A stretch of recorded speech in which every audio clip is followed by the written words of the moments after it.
It's been almost 8 years since I've sat down to retell this story, so forgive any, I don't know, stumbling in clarity on my part.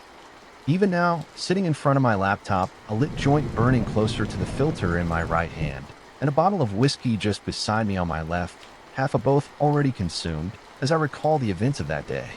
I can feel the familiar tremor starting in my hand, one that I know will only grow more pronounced and difficult to stifle as the memories are brought to the surface. Still, I've spent enough years battling with the decision to share what happened, and more than that, dealing with the consequences it can have. And ultimately, I know now the decision to share my story is the right one.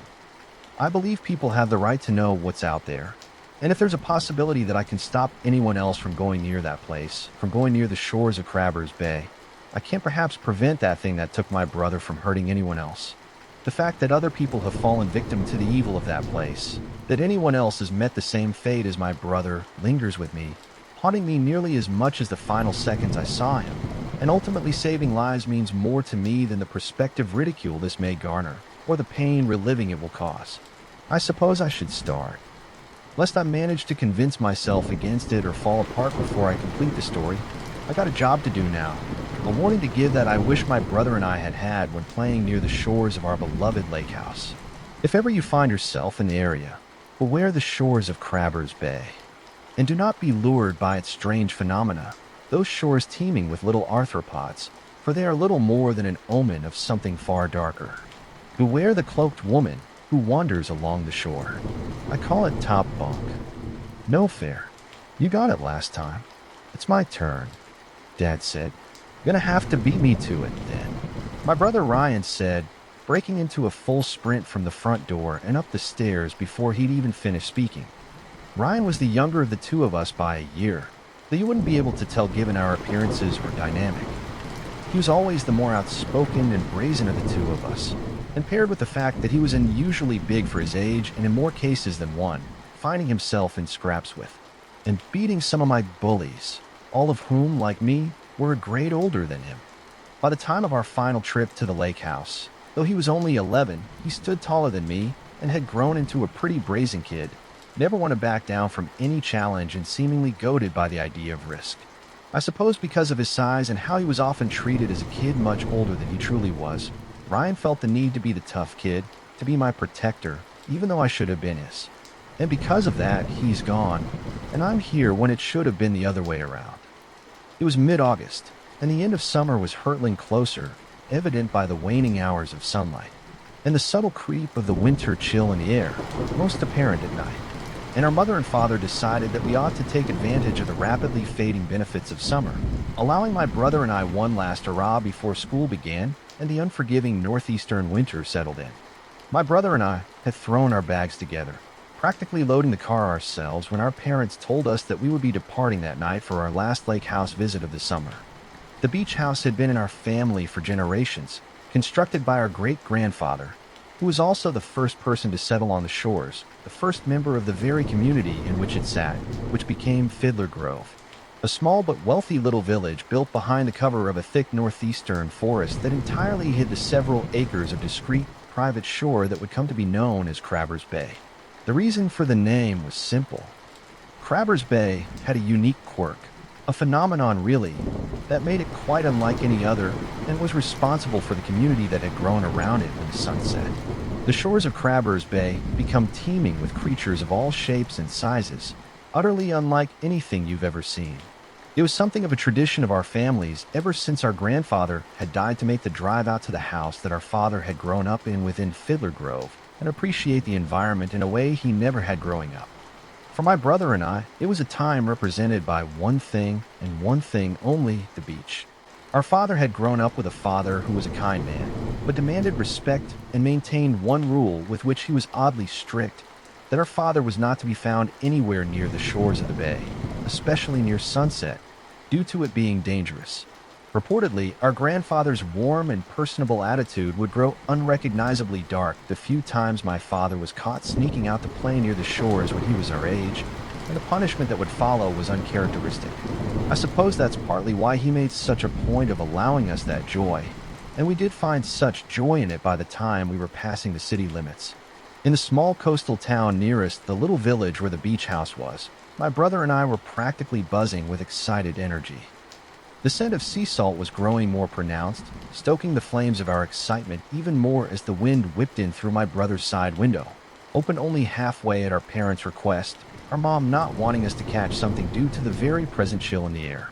As we neared the house, the sight of the shore ahead and the large gray expanse of water beyond it disappeared behind the trees, and within minutes we'd driven up the long winding driveway that coiled up the hill towards the house like a great stone serpent, and into the shadow, the massive old colonial mansion parking the car under the archway, extending between the house and garage.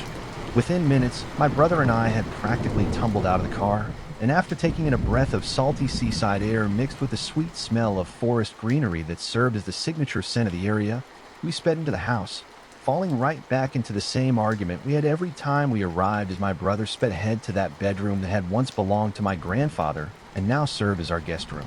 The old house seemed to groan its welcome as our arguing voices and racing footsteps across the old wooden floors and up the winding staircase echoed through those halls, which still felt so cavernous as a child, inundating the sleepy, creaky old colonial on a hillside by the shore with a life it hadn't had since our last visit.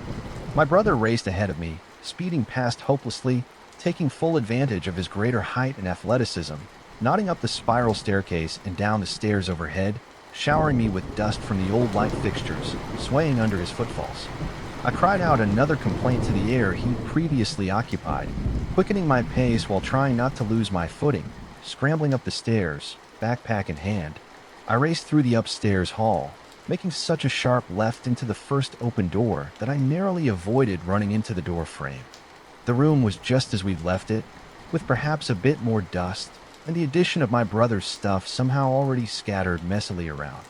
Ryan sat atop the bunk bed nearest the wall, and the massive window with a view of the gray shores below. A smug grin of satisfaction was prominent on his face as I trudged across the room, making certain hand gestures at him as I threw my bag onto the lower bunk. Ryan leaned over the side of the bed, holding himself up with one hand, gripping the window frame, flicking open the two locks on either side of the window, and sliding it open with a grunt. A cloud of dust wafted from the sides, as the window groaned its protest at being opened for the first time in months. The familiar and ever-present sense of salt water and morning dew rolled in on a breeze, transforming the thin white curtains on either side of the window into bedsheet ghosts and filling the room. I caught my brother's eye, the same thought occurring to both of us as we breathed in the scent, a swell of nostalgia and excitement rising within us. The beachfront from our childhood, the portion of shoreline behind our house, has been my brother and I's playground on many a summer night and the setting of many of our best memories together as a child during the day. It would transform into an imaginary battleground as we fended off legions of pretend pirates docking ships with massive black flags looming overhead all along the shore.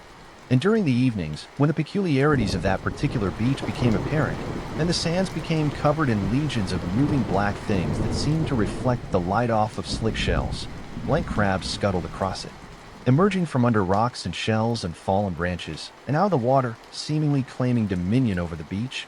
My brother and I could always be found out in our beach at Tiger with sand buckets at our sides, collecting and subsequently freeing the strange land spiders.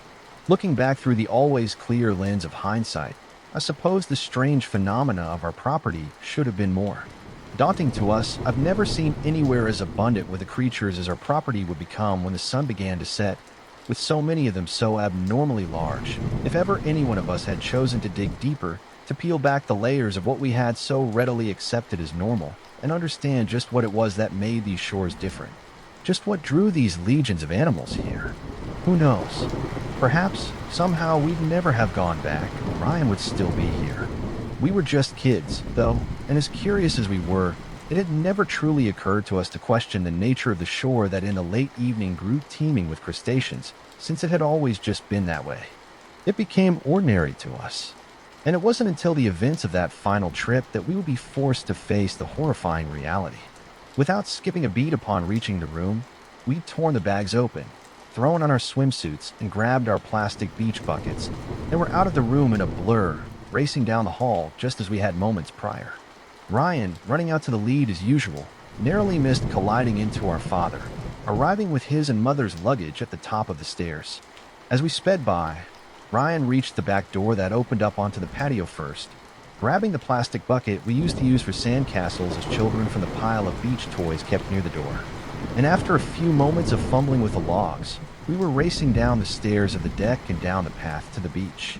The sound of my brother and I clambering down the wooden porch steps and our excited chatter filled the air, along with the continuous whooshing sounds of the water against the shore as it approached and receded.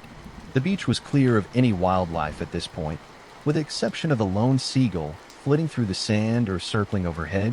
Not quite yet the time of day at which the namesake peculiarity of Crabbers Bay became apparent. At that point in the day, with the late afternoon sun still setting high above in the sky, the beach was just like any other private beach in a quiet community. And while we waited for the shores to fill with their namesake creatures, the beach was ours. And we would enjoy it, as was typical for kids, racing to see who could swim farthest out without passing the buoys, flinging balls of mud and sand at one another, and building and subsequently destroying each other's sandcastles. That was how we spent the next hour, watching the sun disappearing beneath the horizon, painting the sky wondrous hues of yellow and orange until the time drew near. I glanced at the sky, taking note of the approaching darkness. It was almost time, that time in the late evening during which the odd phenomena of Crabbers Bay became apparent. Behind me, Ryan splashed about in the water, trying to catch some small fish that had wandered too close to shore by hand as I scanned the beachfront, and the sandy hills leading up to the greenery spilling forth from the forest above, searching for even the slightest sign of movement in the sand. "It's almost time," my brother called from behind me, standing with his face towards the setting sun, hands cupped over his eyes for protection. He trudged forward out of the shallows, grabbing the plastic bucket from the sand in his right hand, cupping his eyes with his left until he was right beside me. Back turned, scanning the beach just as I was. Race to see who finds one first. He finished, shooting me a grin with a familiar, competitive glint in his eyes. A smirk made its way across my face as I continued my visual search of the area for the tiniest shuffle of movement in the sand, or flits of darkness speeding out of the brush of the forest, spilling over the sandy sides of their hills towards the water, hoping to spot one and accept the challenge all in one breath. Likely the only way I'd beat my brother in any sort of race. I suppose this is the point at which the story begins to seem odd to you from my experience.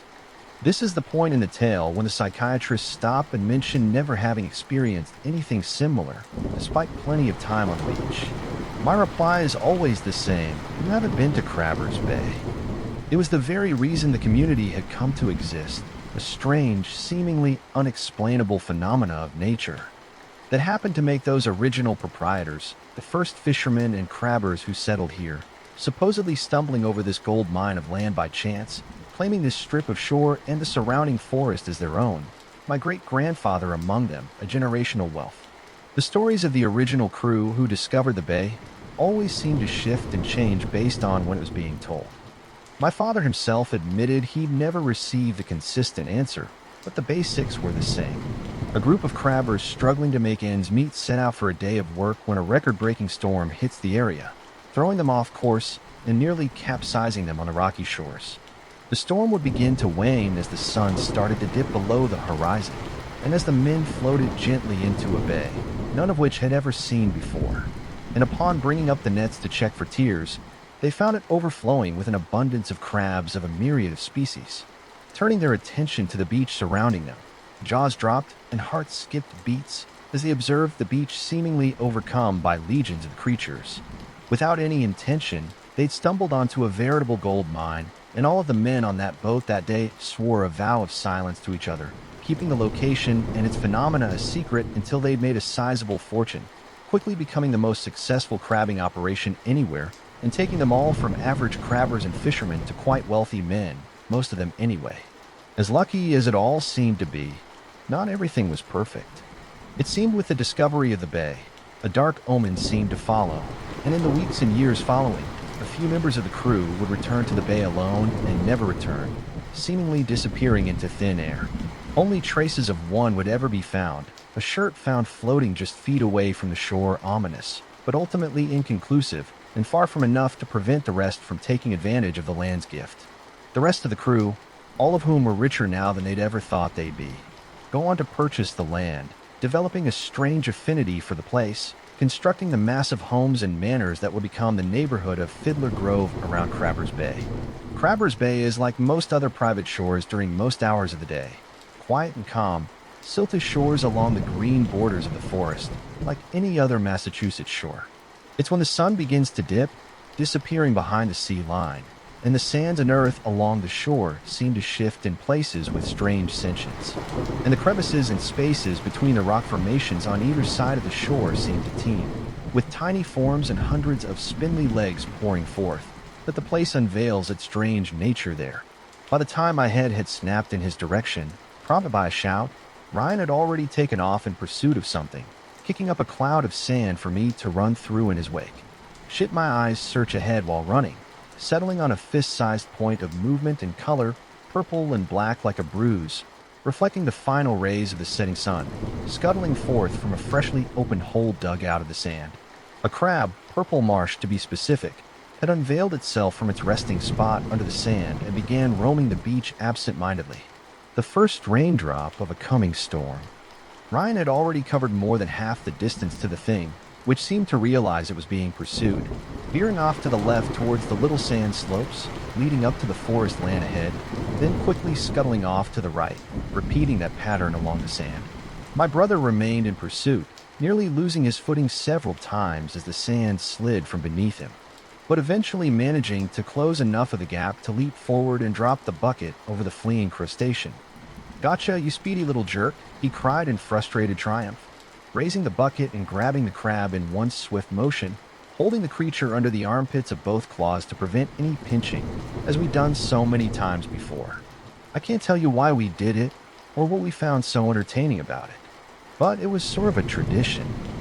Truly, I've spent years asking myself, damn near punishing myself for it solely for the events of that day. But ultimately, it seems like collecting small animals is just one of those things that little kids seem to do. Be it frogs from a nearby creek or fish in the local pond, there's something intrinsically exciting about catching and collecting little animals. Even more than that, it was tradition, and something my brother and I loved. Nothing was as rewarding as a kid as the excitement of tasting the fruits of our labor when we'd rush back to the deck with full buckets to excitedly show our parents. And Dad would find a good blue or Dungeness crab, fire up the boil, and we'd spend that night on the deck cracking shells and enjoying the fruit of our labor. Together, listening to waves along the shore as our father regaled us in some familiar tale his father had told him of Crabbers Bay. Ryan and I would take turns seeing who could fling their empty shells the furthest and standing there on the edge of the balcony, the gentle song of the water in the distance, eating our catch of the day. We like to imagine we felt just like our great-grandfather had when he was out on the sea. "I win again," Ryan hooped, raising the purple and black cute crustacean overhead like an Olympic medal before placing it in the plastic bucket he'd carried with him. "I hope we can eat this one. It's huge. This thing could feed the whole family with one leg." The creature seemed to wriggle its legs with a mechanical slowness in protest before it was deposited into the buckets dismissively. Yeah, whatever," I muttered dismissively at his victory, leaving his question unanswered. "Look, it's almost time. They're coming." Ryan followed my gaze to the tide rolling over the shore, the water seeming to ripple and shudder with movement and disturbance beneath the shore as the waves recede into the sea.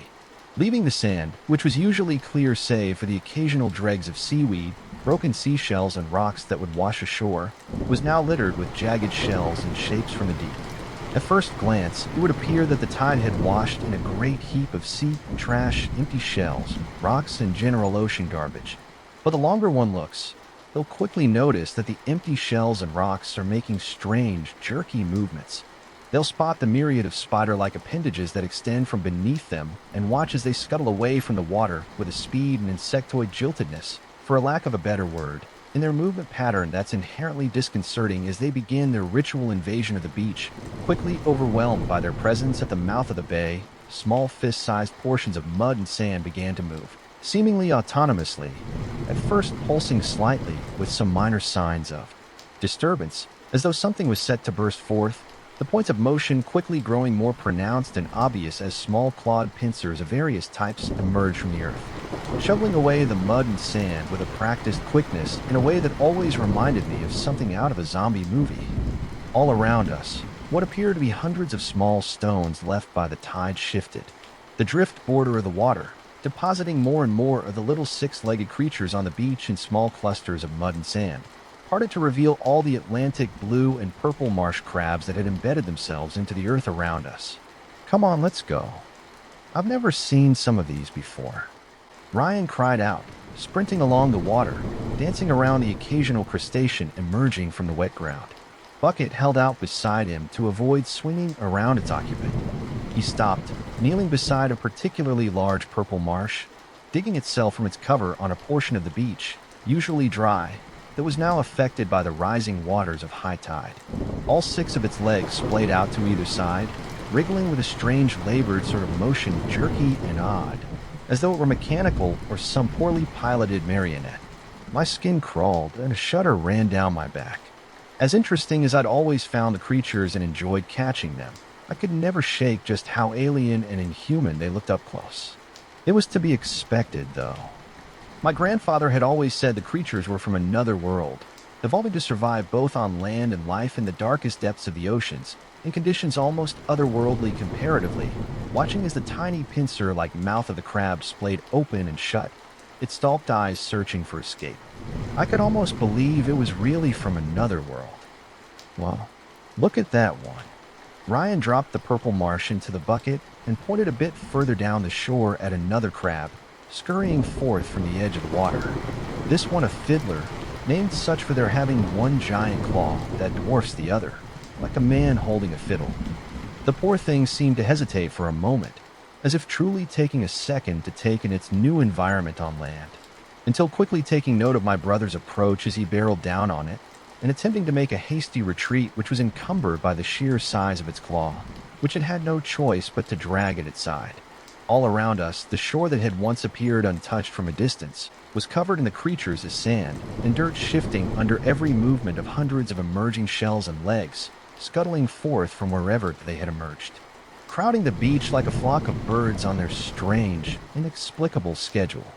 This was the phenomena of Crabber's Bay, the magic of the land, as my dad said our great-grandfather used to call it, the very reason for Fiddler Grove's existence, and the reason for the fortunes of the families who'd called it home, even for us having grown up in the city.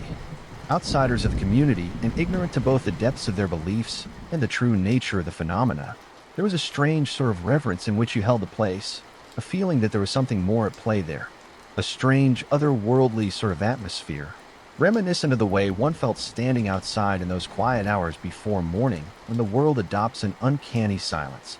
Perhaps it was a result of how silent the shore was, usually the canopy of the forest surrounding the bay, muffling any outside noise, leaving nothing but the sound of the waves most hours. Though when the sun began to set and the beach came alive with all the faint shuffling and movements of hundreds of moving legs, it grew to something of a strange natural cacophony, like the summer song of cicadas. The hunt was on. I wouldn't begin to realize it until the initial excitement of returning to the beach for the first time that year had stirred in me, drowning out my other senses, had faded that I felt it. Standing there, as my brother observed his most recent catch, another crab of unusual size, my ears seemed to perk inexplicably. The hair on my back rose along with it as I caught a glimpse of something farther along the shore of the bay. At the far end of the beach, where the shores of the inlet approached the forest and sand began to give way to patches of grass again. I furrowed my brow, squinting in hopes of better viewing the notably large shape on the other end of the shore, something I was sure hadn't been there when we'd arrived on the beach. My heart skipped a beat for reasons I couldn't explain, something about seeing the unexpected shape sending a ripple of discomfort through me. At first I took what I saw to be a massive deposit of seaweed and other detritus of the sea, given its strange shape and color, perhaps washing up along with the crabs on the receding tide, as it wasn't unheard of to have some trash wash ashore from the various bodies of waters that emptied into the surrounding ocean.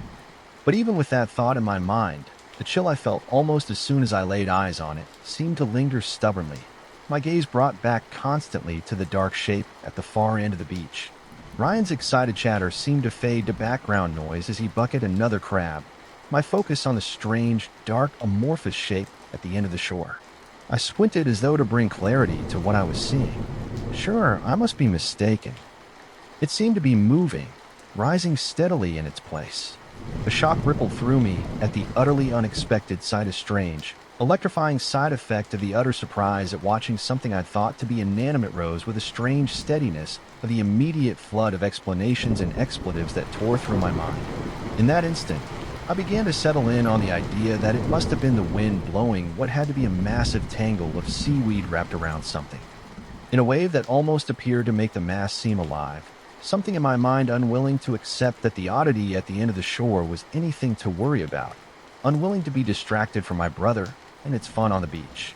Yet the longer I looked, utterly unable to break my gaze from the unidentifiable mass, the greater the cold, eerie sensation in me began to grow like the swelling tide. And as it began its glacial approach, my belief in the wind theory was destroyed as quickly as it had been formed. "Ryan," I began, my voice breaking slightly, curiosity with an inexplicable hint of fear audible in my tone. "Yeah," he breathed, sand all over his hands and his left cheek as he turned to face me, one eyebrow raised, as if to ask why I wasn't digging through the sand with him. My stomach turned as the shape seemed to shuffle forward, its movements slow, methodical, and uneven. I could practically feel the gears turning in my head as my mind threw out suggestion after suggestion to identify just what I was seeing, all of which seemed to fall flat, only furthering the cold feeling energies within me. Ryan picked up on the hesitancy in my response, his face shifting from excitement to a look of bewilderment and confusion, until he followed my gaze along the shore. His expression shifted quickly, utter confusion giving way to curiosity and bewilderment in an instant. "What the hell?" he muttered, rising to his feet, brushing off the remaining sand from his knees. "What is that?" His question made something drop within me, plummeting into a strange pit opening in my chest. Something about hearing what I was seeing confirmed, eerily disturbing. I nearly jumped out of my skin as I felt something brush along the top of my bare foot, then again against my legs, letting out a yelp of surprise as I leaped back, finding what felt like the one clear patch of sand in the area as I fell, narrowly avoiding stepping on the briny shell of a massive blue crab underfoot, just one of a slow but noticeable trail of crustaceans flowing towards the opposite side of the shore.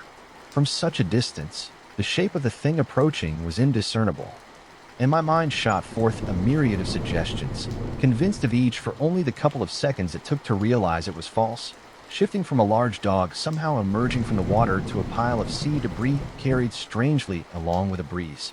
None of the suggestions my mind threw forth seemed to stick, each theory as to what I was looking at having some glaring issue before settling on the only thing that made sense, though for whatever reason, it still felt off. "I think it's one of the neighbors. You know how weird they get around here," I offered, though I couldn't tell how much of that I believed, and the tremble in my voice signaled the doubt I felt. "Yeah," Ryan began, eyes narrowed as he watched the slowly approaching figure.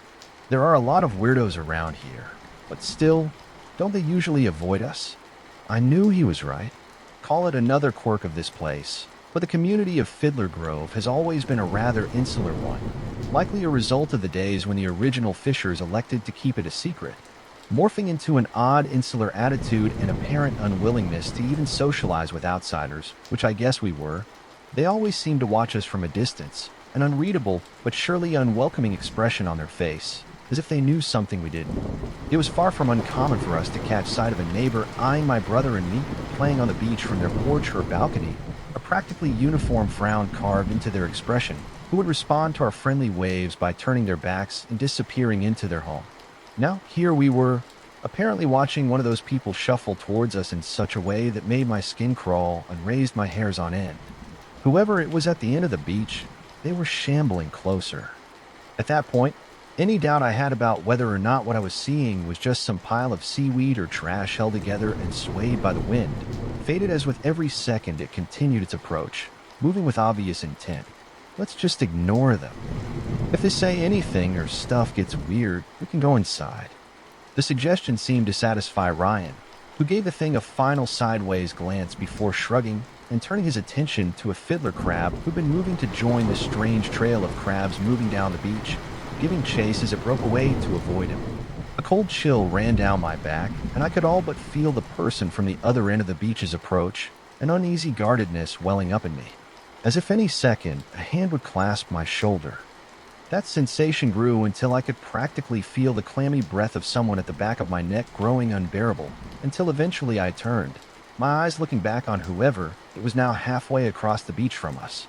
A strong breeze rolled across the water and onto land, forcing me to shield my eyes from the sand it kicked up. I could see the fabric, whatever it was the person was wearing, appearing from this distance to be a cloak of some sort, with grass and seaweed and other plant life clung to it as it moved with the breeze, creating an even eerie phantom-like sort of appearance. There's something about someone making a slow approach towards you that is deeply disturbing. Something about their feelings. No need to move with any sense of haste or secrecy, trudging forward, uncaring of whether or not they're seen. They can make you break into a cold sweat. I tried to return my attention to my brother in our crab catch, but the unshakable feeling of being watched and someone drawing ever closer was unshakable. And I found myself muttering half-hearted responses to my brother's questions as I continued peering down the beach. The person, as shaky as that description felt for what I was seeing, began to go from an unidentifiable shape in the distance and gain some recognizable form, making it possible to make out certain aspects of their body beneath that unshakably odd cloak. Though its shape was strange, the slightly recognizable figure of a human woman, by the look of it beneath all the strangely colored coverings, was beginning to become somewhat clear, at least from her lower half. Though there was something undeniably off about it that I couldn't quite place, something I felt must be so obvious yet managed to evade notice. There was one strange detail I noticed, as it was impossible to miss, and likely the reason I misidentified them as something else to begin with. A hunch caused by something large and unwieldy on their back, like a book bag beneath a cloak. Despite that, the slow drip of unease like water from a broken tap was growing more intense, the atmosphere on the beach seeming to shift, an odd surrealism hitting me as though I were walking in a dream. That sensation one gets typically followed by the question, is this really happening? As though my mind already knew something was deeply amiss. Ryan seemed to take notice of how distant I was, quickly putting two and two together, turning his attention back towards the figure growing nearer. They're still coming, huh? He asked, his brows furrowed. Looks like they're moving. It looks like they're limping or something. Andrew, maybe they're hurt and looking for help. Should we do something? He hesitated when asking the last part, and I could see that the strange shift in the atmosphere had gotten to him too, a hint of anxiety breaking through his usual mask of confidence. Still, the look in his eye was a familiar one. I'd seen it many times throughout our childhood, like just before he'd scaled the tallest tree in our neighborhood to retrieve the neighbor girl's cat after hearing her crying.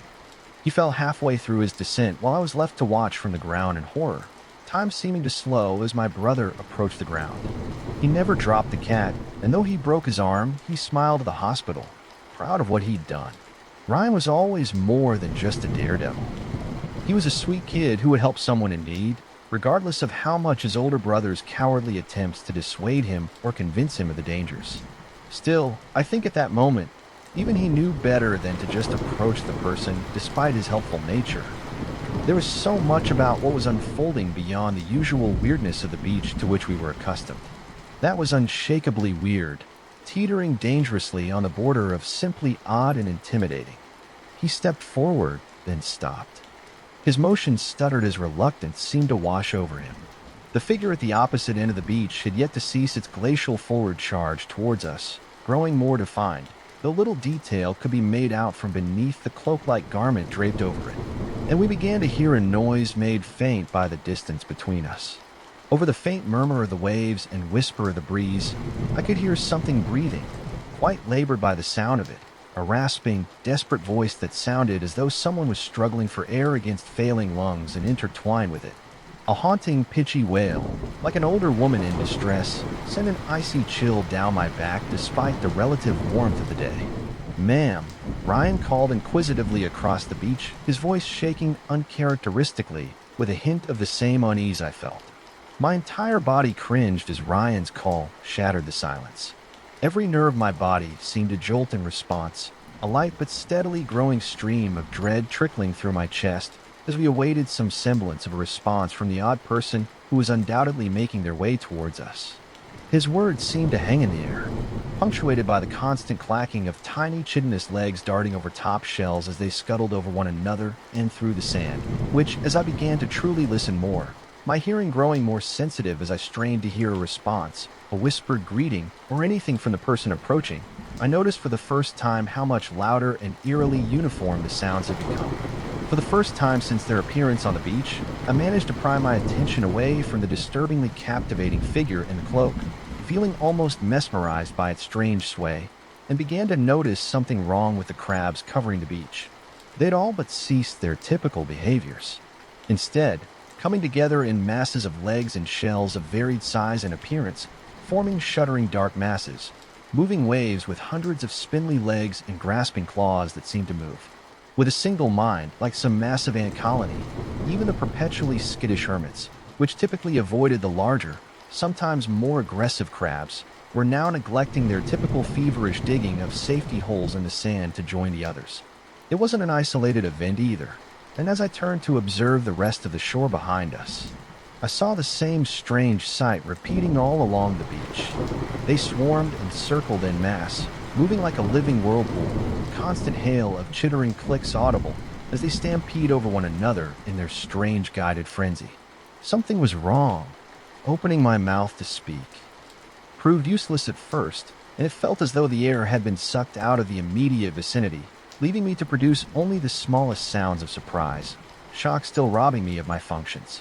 The swirling masses on the beach behind us were beginning to coalesce and grow, forming massive dark monoliths dotted with dull grays, greens, reds, various colors of shells from the countless species amongst the shifting form, which almost appeared as a single entity, moving in concert with such fluidity. If you've ever witnessed the mesmerizing murmuration of a flock of birds in the sky, swooping and shifting as they move amongst each other with perfect coordination, in total unison and harmony, almost creating the illusion of a shimmering effect amongst the living cloud of avians or the shoaling of a massive school of fish. When they form a single mass, shifting, morphing as one, occasionally splitting off into separate clouds, only to coalesce again with their awe-inspiring grace of nature, then you've got an idea of what I was seeing. Except on the ground, and with far less breathtaking beauty and more of that jerky robotic like insectoid sort of movement typical of the animals. "Excuse me, ma'am." My head snapped in Ryan's direction. The question spoke with far more alarm than previously, momentarily distracting me from what I was seeing. He backed up, drawing closer to me, and it was clear why the woman had gotten considerably closer in the time I'd been distracted, moving at a steady pace towards us, disturbing, confusing details growing more visible with her approach. The cloak she wore appeared to glisten at a distance, either wet or coated in some reflexive substance, reflecting the last vestiges of fading light piercing the horizon. And though it was growing darker, and I felt as though I surely must have been mistaken in what I was seeing, it appeared as though her drapings were composed entirely of some strange blend of seaweed, moss, and other plant life. Still sopping wet, covering all but the hand holding the strange shawl closed around her, and a portion of her head stooped forward as she walked. Her skin made my stomach turn, bearing a sickly, mottled gray appearance, reminiscent of a living corpse from a Romero film, and her head was the same, with a few clumps of long, sopping, wet black hair hanging from it. Filthy, cloudy water dripping from its ends. As the sun dipped below the horizon, its final rays reflected across the cool gray surface of the water and caught her ghastly figure, exposing yet another ardor that made my blood run cold all throughout her strange garment. Almost imperceivable due to natural camouflage, shells embedded like strange decorative gems. They were crabs. The thought that they were dead passed my mind momentarily, my frightened mind's loose attempt at rationalizing a clearly irrational situation. But the thought was dashed as I noticed the occasional rise of a claw or movement from a long, thin leg from the fabric, and I realized that somehow they were all alive and moving. The almost rhythmic sound of the shifting sand as she moved had nearly faded to background noise. But as she'd almost covered more than half the original distance between us, I began to wonder just what caused such a sound. A moan low and gravelly, as if coming from a voice that hadn't been used in years, rose above the sounds of the beach, barely audible above the steady crackle of the teeming legions of crabs behind us, thousands of legs and shells swarming over each other that made my skin crawl. Ryan's wide eyes met mine. Unspoken messages passed between us in an instant, both feeling the same primal terror, pleading desperately for us to run to get as far away from the present strangeness as possible. Still, something about that night, the strange, silky, dreamlike quality of it all, kept us in place for just a few moments longer. A thick, pungent odor filled the air, coating the inside of my nose. Sea salt and rot, and I swallowed against the ominous rumble in my stomach it caused.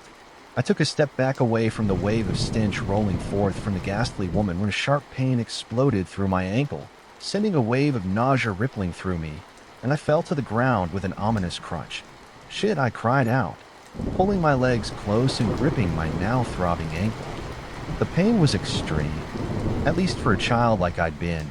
It was so much pain that for a moment I didn't notice the strange consistency of the ground I was laying on. Parts of it hard and slippery and wet under my arms, while in other places jagged points seemed to dig painfully into my skin.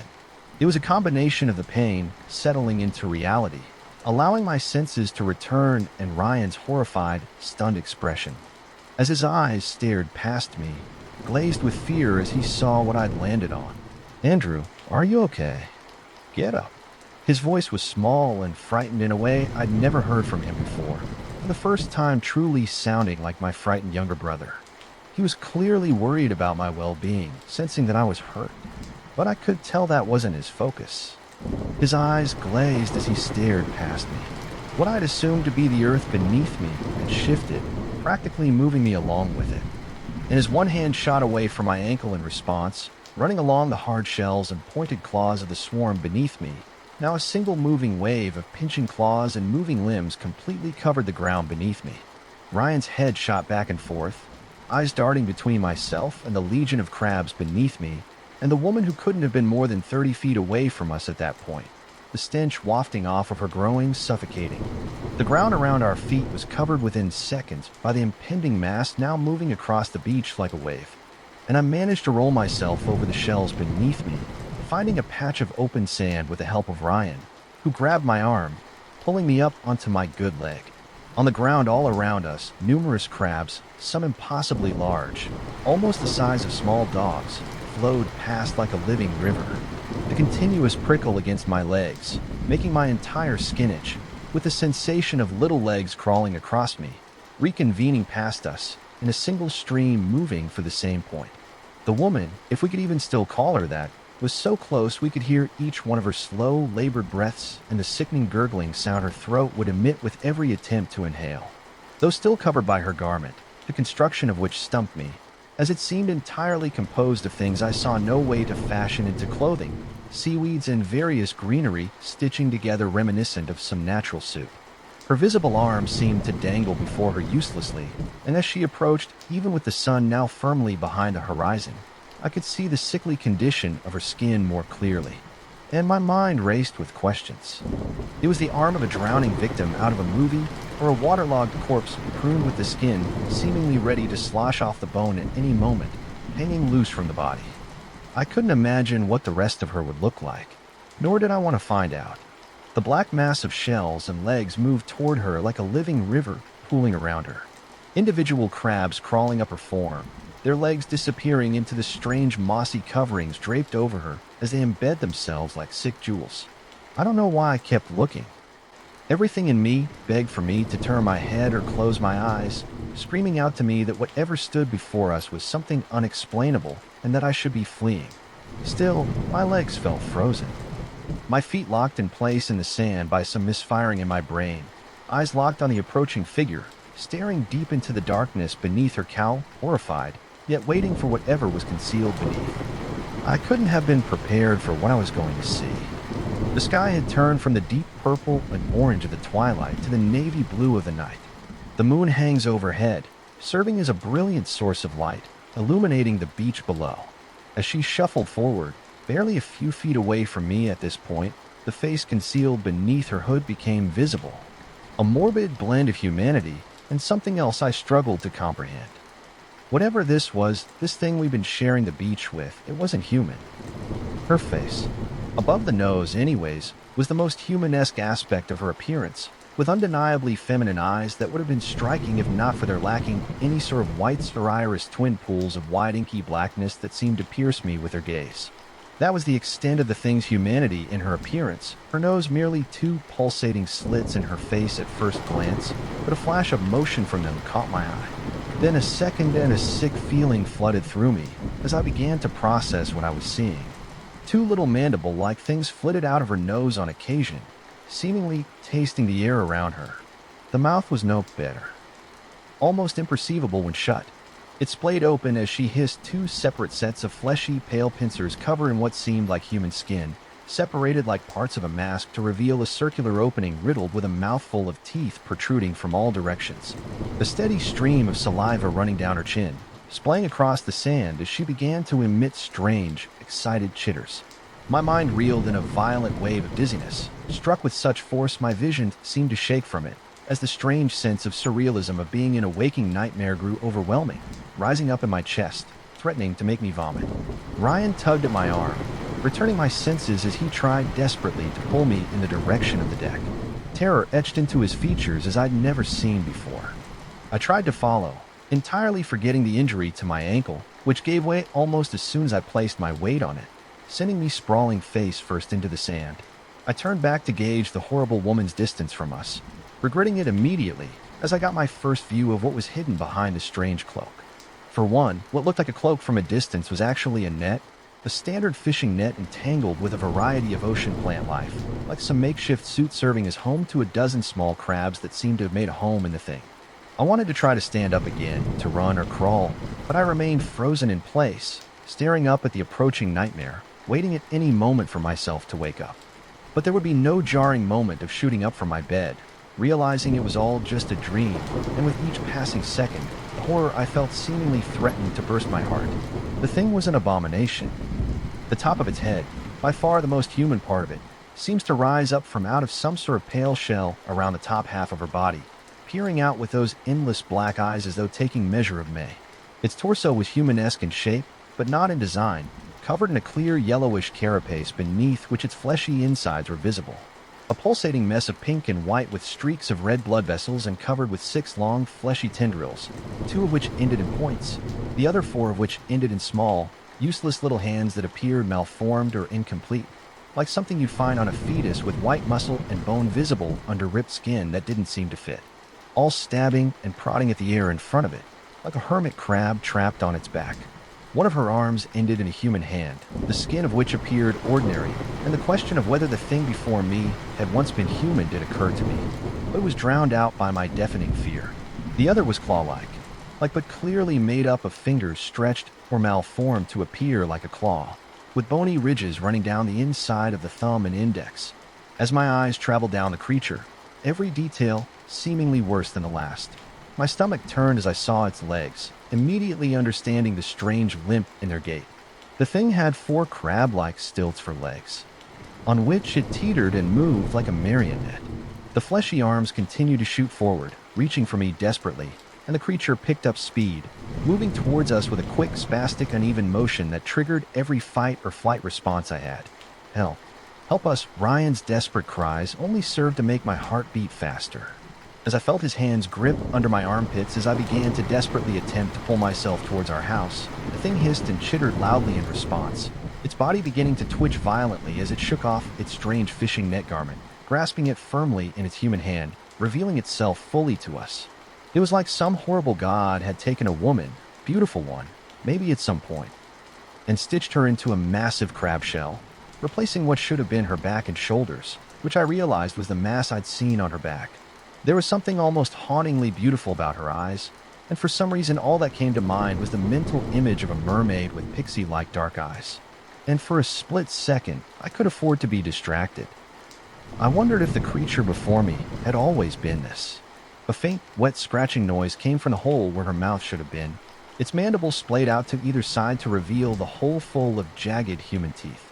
It took me a moment to realize what was happening. She was speaking. Her voice was a horrid, raspy, sing-song whisper that made my blood freeze.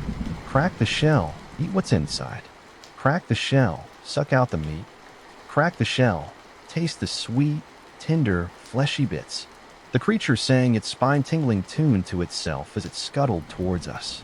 Globs of drool dripped from the ends of its mandibles, running down the exposed muscle and flesh of its neck and disappearing beneath its carapace, an undeniable hunger present in its expression.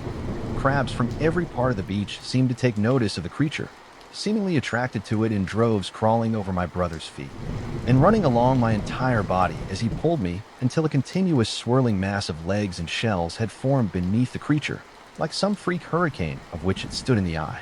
Its eyes, two wet, dark orbs on stalks, rose from the center of its face like snakes from a den, and I could feel them staring through me. An intense, horrible hunger seemed to roll off of it in waves. Crack the shell. Have a taste. It began to dawn on me that she wasn't talking about the crabs, and a split second spent wondering what she meant by shells practically set me afire with panic. It was going to eat us, or try anyway. This thing, this monster from the depths of some sick creator's mind, was going to devour my brother and me alive.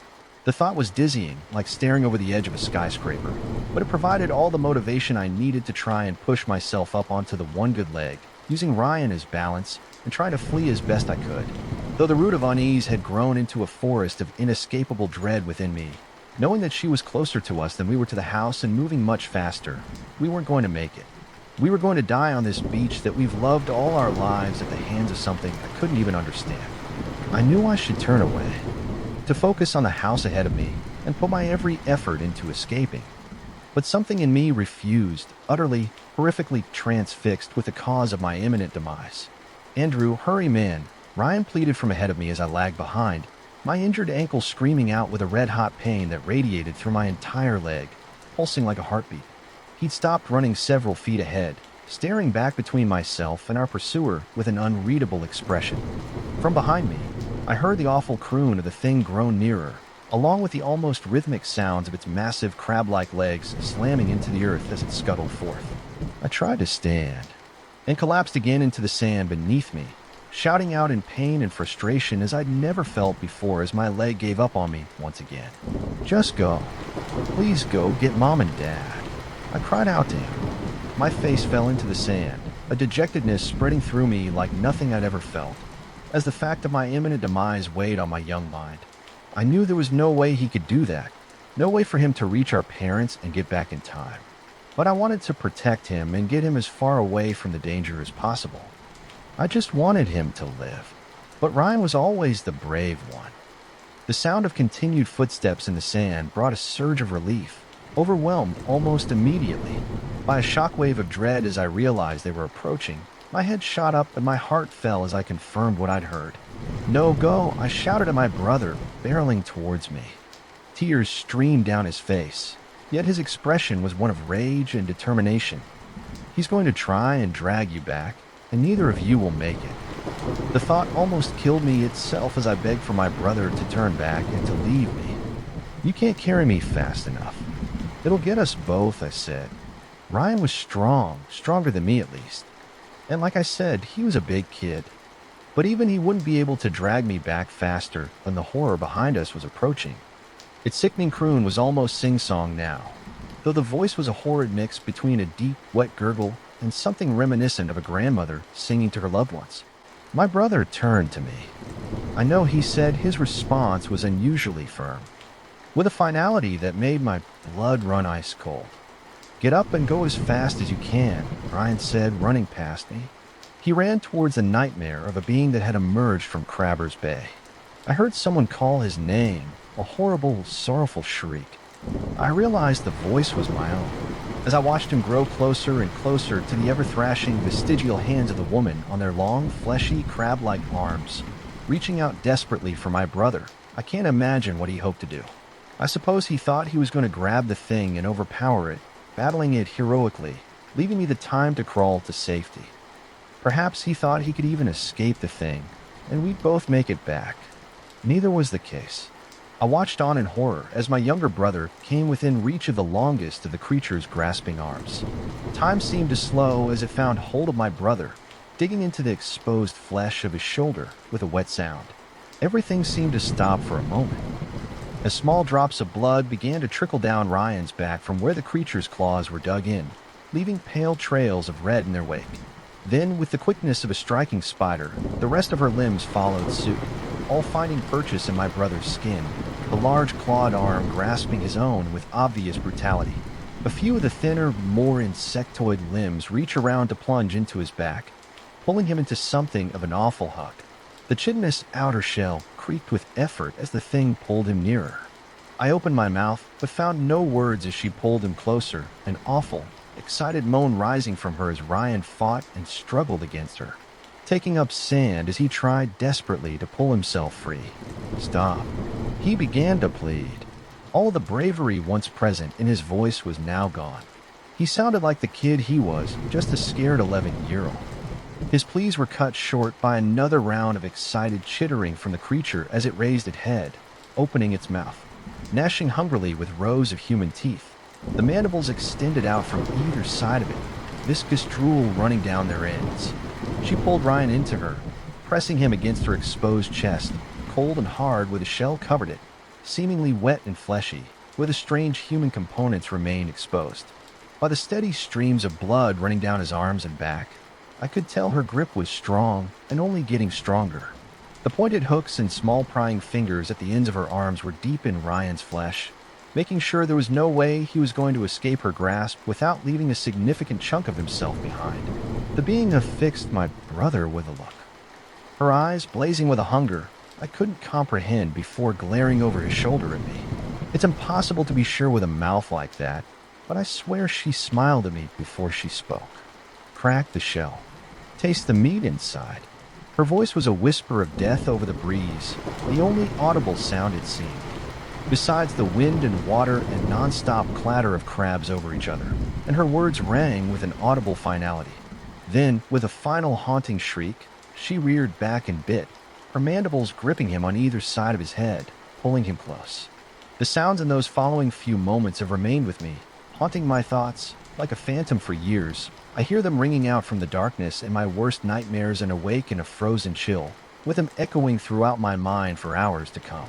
A sickening crunch rang out across the sand, starting a hurricane in my stomach as my lunch rushed up my throat, threatening resurgence, followed by an equally gruesome cracking squelch, like the sound of someone biting through a soft apple. Ryan, his body rather, began to convulse, a shower of red erupting from the center of his head as that damn thing reared its head back again, chewing noisily, its mandibles capturing and shoveling what loose bits of meat fell right back into its mouth. Its body shuddered with an undeniable pleasure, its beady eyes shutting for a moment in an alien expression of pure bliss, and its many arms clattering like teeth in the cold as it ate a part of him, a part of Ryan, of my little brother, right in front of me.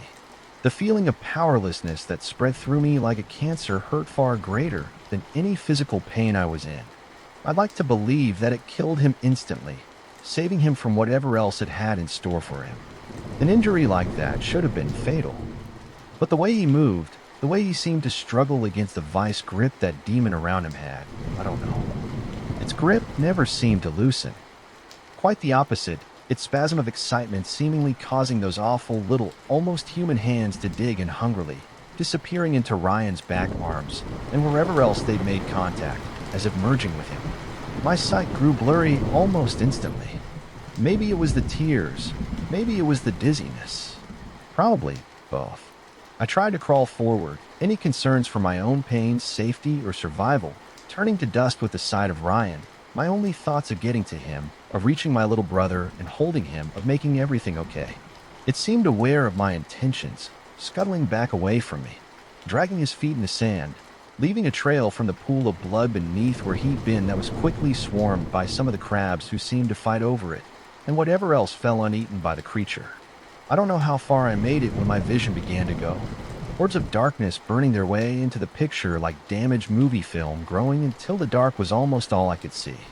The world around me, and the scene in front of me, disappearing into an ever-shrinking pinprick as my subconscious waned. No. My tongue seemed almost as heavy as my eyelids, and speech felt impossible as I attempted to protest the inevitable. It was taking him.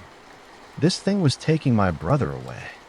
It was every stranger danger scenario I'd feared as an older brother growing up, merged with something from my most depraved nightmare, and the panic seemed to sear my mind beyond sensibility.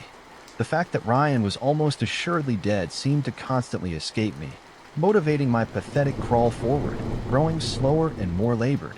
As the world around me began to fade into shades of black, the thing scuttled back towards the shoreline, moving with its awkward gait as its useless human leg dangled between the massive crab legs carrying it, dragging Ryan along with it. It was strange, the coolness that seemed to flood through my body as it began to part from consciousness, and when combined with the feeling of the water against my fingers as I reached the edge of the shore, I almost felt as though I was floating. I raised my head with what strength I had left.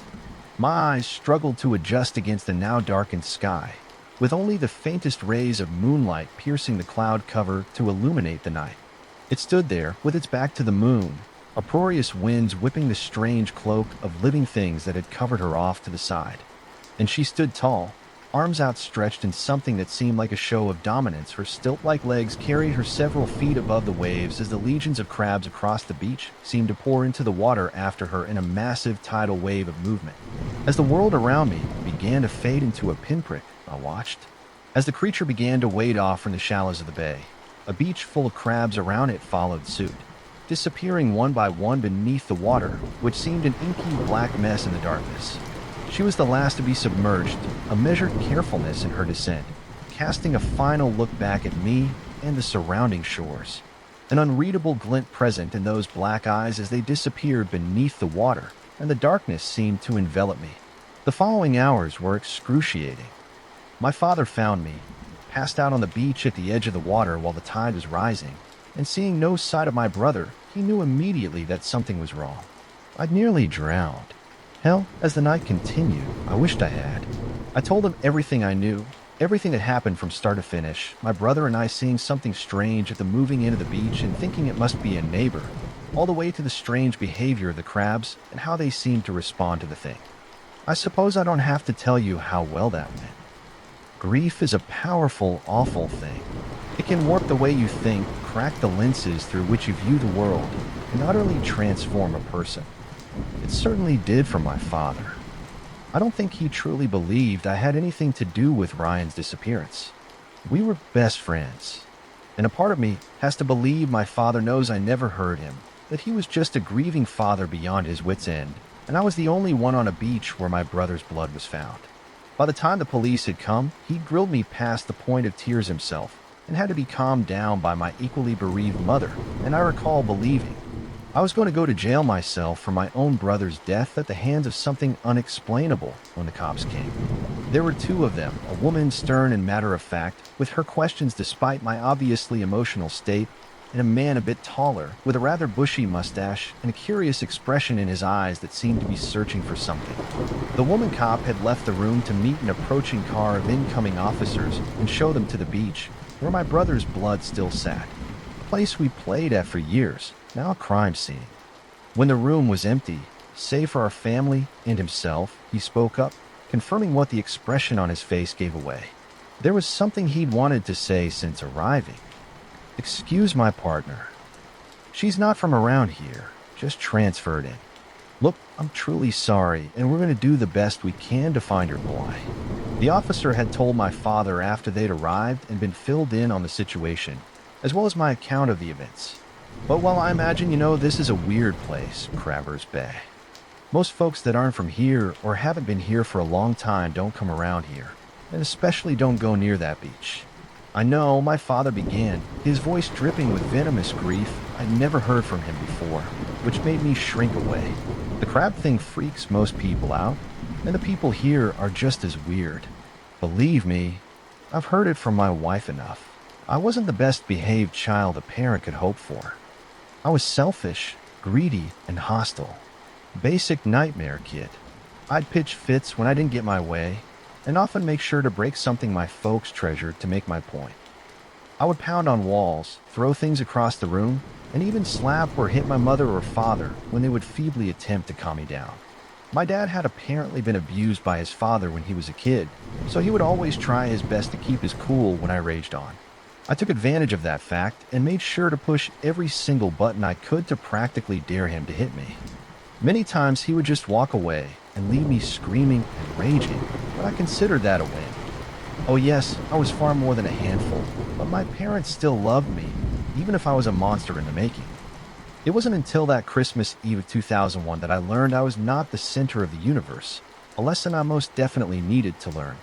It was during the family gathering on that day before Christmas that I pitched a legendary fit upon learning the supposed truth about the reality of Santa Claus. I was only 10 years old, and were it not for the kind hearts of my folks, I would have spent every single one of those years on the naughty list. That late November threatened to turn even those who still cared for me off the deep end. Everyone had arrived at our house for the festive meal, and my cousin Courtney had been pushing my buttons all day. She was a good 3 years older than me and thought she knew everything that the world had to offer. Being far more experienced and knowledgeable than I, she assured me there was no such person as Father Christmas, a truth I was not ready to hear. She kept pushing and pushing as the day progressed, and I finally just lost it. We were up on the second floor of my childhood home, where my bedroom was located. Over the course of my raging tantrum, I pushed her out of my safe space with every ounce of strength my little arms could muster. Even after I got her out of my door, I continued thrusting my palms into her back, paying no attention to what lay ahead. She had already started crying before I gave that final jab that sent her rolling down the stairs. She tumbled against the wall and the railing as her arms flailed and head bounced from one step to the next. The snapping sounds and muffled yells ended with a thud when she hit the floor below.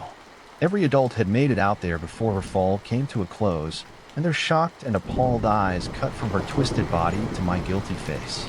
I performed some awful acts during my short lifespan before that day, but my parents had always attempted to cure my terrible ways with kindness. This would mark the end of such times. Before the ambulance arrived, my father snatched me by the ear and dragged me into my bedroom. He screamed at me in a way I didn't realize he was capable of. I was crying my eyes out while begging for forgiveness, but he wouldn't let up. He wanted me to cry, and he was right. I deserved this and worse. His anger grew more intense with every word until he raised a hand up to strike me. It wasn't until then that his own rage faltered.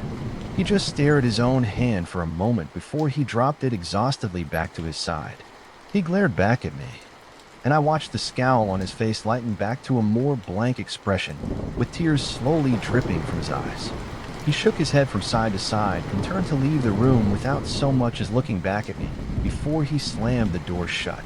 I would not see him again for the remainder of the day.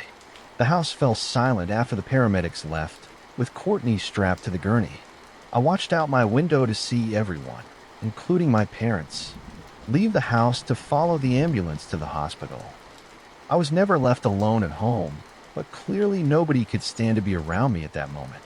Truth be told, I didn't much care to be around myself at the time. The hours dragged by while I sat alone in my bedroom. Surrounded by all of the toys and video games, my behavior had never earned me. Regardless of my short life, having included an almost endless supply of tantrums and violent mood swings when I didn't get my way, I never really felt bad about the misery I wrought. I generally only cared that I got what I wanted by the time I was done. This time, however, I did not feel any level of joy from this. I tried to defend myself in the back of my mind, reasoning that it was completely the fault of my older cousin for pushing my buttons, but I knew she didn't deserve this. Perhaps if she hadn't gotten in my face, I wouldn't have snapped like I had, but her actions didn't warrant what I did. Maybe she just ended up with a couple of bruises, and it's not as bad as it sounded. I reasoned with myself, though I could still hear the snapping of her bones ringing in the background of my silent, darkened room. No matter how hard I worked to evade the guilt that was in pursuit, I could not escape it. I can't say I'd ever felt like this before. Even when I broke the big screen television my father took such pride in, I didn't feel bad. Regardless of my inadvertently setting fire to the curtains in the living room, which very possibly could have burnt the entire house down if my mother's reflexes hadn't been so quick, my conscience still felt clear. There was no getting away from this one, no matter how much inner arguing I performed. Courtney could be dead, for all I knew, and her blood would be on my hands for hours. I just sat there in silence, perched on the floor of my room. Even after the sun retreated for the night, I didn't move from that same spot. I could have gotten to my feet to at least turn a light on, but I wanted to be in the dark. Any light could run the risk of me seeing my reflection in the window or something. I couldn't look into my own eyes right now. While my brooding continued and the world outside fell still, I became aware of a slight rumbling. It felt as though the whole house had begun to tremble slightly. The sensation was growing more and more intense by the second, finally inspiring me to break myself free from the carpeted floor for the first time in hours. I ran to my window to look outside after light appeared to beam through, almost as if the sun had shot back up from its dormant state. I could barely believe what I saw while I pressed my nose to the glass. My childhood home was on a very average suburban ST. Most of the houses sported similar designs with not much variation in color palettes. A two-lane road with houses on either side of it, just like millions of other neighborhoods across the country. Said road had now been replaced by a train track, with a long and somewhat ancient-looking steam train parked upon it. The smoke billowed from the wide chimney on the front, lining the street in an almost unnatural fog. As I stared at this unusual sight, I saw a man in a conductor uniform exiting the train. As soon as he set his foot on the snowy ground, he glanced up to meet my gaze. I quickly ducked down beneath the window, but I could still feel the eyes on me. I lifted my head up to look down at the man once more, to find he was still glaring at me. He had a kind face, with a wide smile and bright eyes. He raised his hand and gestured for me to come outside. Though I was more than a little freaked out, something inside me was almost begging to march out into the cold to see this up close and personal. I grabbed my thickest winter coat, scarf, and boots, and I ran down the stairs without looking back. I threw the front door to my home wide open, and I just stood there staring out. I pulled the knit cap from my coat pocket and pulled it snugly onto my head, while conductor still smiled on, waving his arm to beckon me forward. I stepped out into the thick snow on the ground, while swinging the door shut behind me. The wide-eyed and grinning expression of the man did not falter while I took wide steps, crushing the snow beneath my boot. "You ready, lad?" the man asked in a deep voice. "Ready for what?" I asked, craning my neck to look into the man's eyes. He was much taller up close than I'd expected when I watched him from my second-floor window. He appeared to be straining a little while bending his head down to look back at me. "To go to the North Pole, of course," he replied. "You're not serious." I scoffed. "Do you doubt your own eyes, child?" he asked, holding his arms out, as if to present the train to me, like I hadn't noticed it. The man's expression had still not wavered, even a little. His bright green eyes were so wide that they almost appeared to not be cupped on top and bottom with any eyelids, just perfectly round circles with small pupils in the center. His perfectly aligned and sparkling white teeth looked almost false and slightly cartoony. Though the face as a whole seemed unthreatening, I became more and more uncomfortable the longer I stared up at it. "I don't think I should," I replied, shaking my head softly. He just glared down at me with those cue balls for eyes and cheeklet teeth, neither blinking nor moving in the slightest. I felt my back tense up, and I was unsure if it was due to the frigid cold or the gaze of the stranger in the dark red train conductor's uniform. I started to back away from the man whose brow had begun to sink a little, forming a crease above the large and somehow darkening eyes. They'd been a light green before, but as I stepped away from him, they appeared to have grown a much deeper shade bordering on black. "I think I'm going to go back inside now," I said as I continued to back away. We continued our staring contest as I waved my hands around behind my back, hoping to feel my front door approaching soon. The second I felt my fingertips make contact with the reflective brass doorknob, the conductor outstretched his own arm in front of him, still maintaining his unsettling gaze. As I turned the knob, the white-gloved hand shot towards me, growing as it drew closer until the elongated fingers wrapped themselves around my entire torso. The grip was so tight it almost squeezed the breath right out of my lungs before it rapidly yanked me back to the man. Before I knew it, he was holding me right in front of his face. His unblinking eyes appeared almost the size of my head while he examined my face. "You will be boarding this train, young man." His foul breath hit me like a truck, causing me to cough and gag at the stench. "Would you care to climb the steps of your own volition, or shall I carry you like this?" His eyes looked as though they were pulsing while they glared into mine. The horrendous odor that spilled from his mouth still lingered in my nostrils, but that wasn't nearly as uncomfortable as his stare. I'll walk," I stuttered in little more than a whisper. The man nodded his head as he gently placed me back onto the ground. My shaky legs threatened to drop me to the concrete, and I briefly considered attempting to flee again. Somehow, I knew there'd be little point in that. I would be boarding this train whether I liked it or not. The choice was no longer in my hands, if it had ever been in the first place. The lanky conductor lowered his body into a bow while he gestured towards the open door that stood just above the four metal steps. My whole body was trembling while I approached and then climbed up into the cab. There was an aged and musty smell that spilled from inside as I crossed through the precipice with a tall, slender man pulling himself up behind me. "Take any seat you like," he said as we paced through into the passenger car. I glanced around the carriage to see only a handful of other children perched upon the seats of the elegant yet somewhat eerie room. They all turned to look at me when I entered, and they all wore the same exhausted and timidly fearful expressions. There was a short-haired blonde kid with large circular lens glasses, wearing striped pajamas and a dark green robe. He appeared to be around 12 or so, if I had to guess. An African-American girl with long braided pigtails, who looked to be about the same age as I. Dressed in a uniform nightgown and a thick white coat with a fur-lined collar, a little red-haired girl in a puffy pink coat sat next to a ginger boy who looked maybe a year or two older than her. I presumed them to be siblings. He wore a long hooded blue coat and appeared to be bordering on tears while he glared back at me. The cabin itself was quite large, far bigger on the inside than I would have thought when I looked on from my bedroom window. The ceiling was maybe 15 feet high, with 3 golden and ornate chandeliers hanging from it. They each held several flickering candles, though they provided little light to the darkly lit cabin.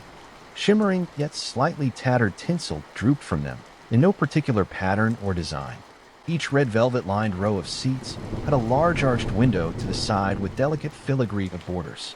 The carpeted floor was the same color as the chairs, but was lined in yellows and greens, which speckled with a variety of muddy stains. Still, as classy as the place looked, there was something about it that felt ancient and ghostly.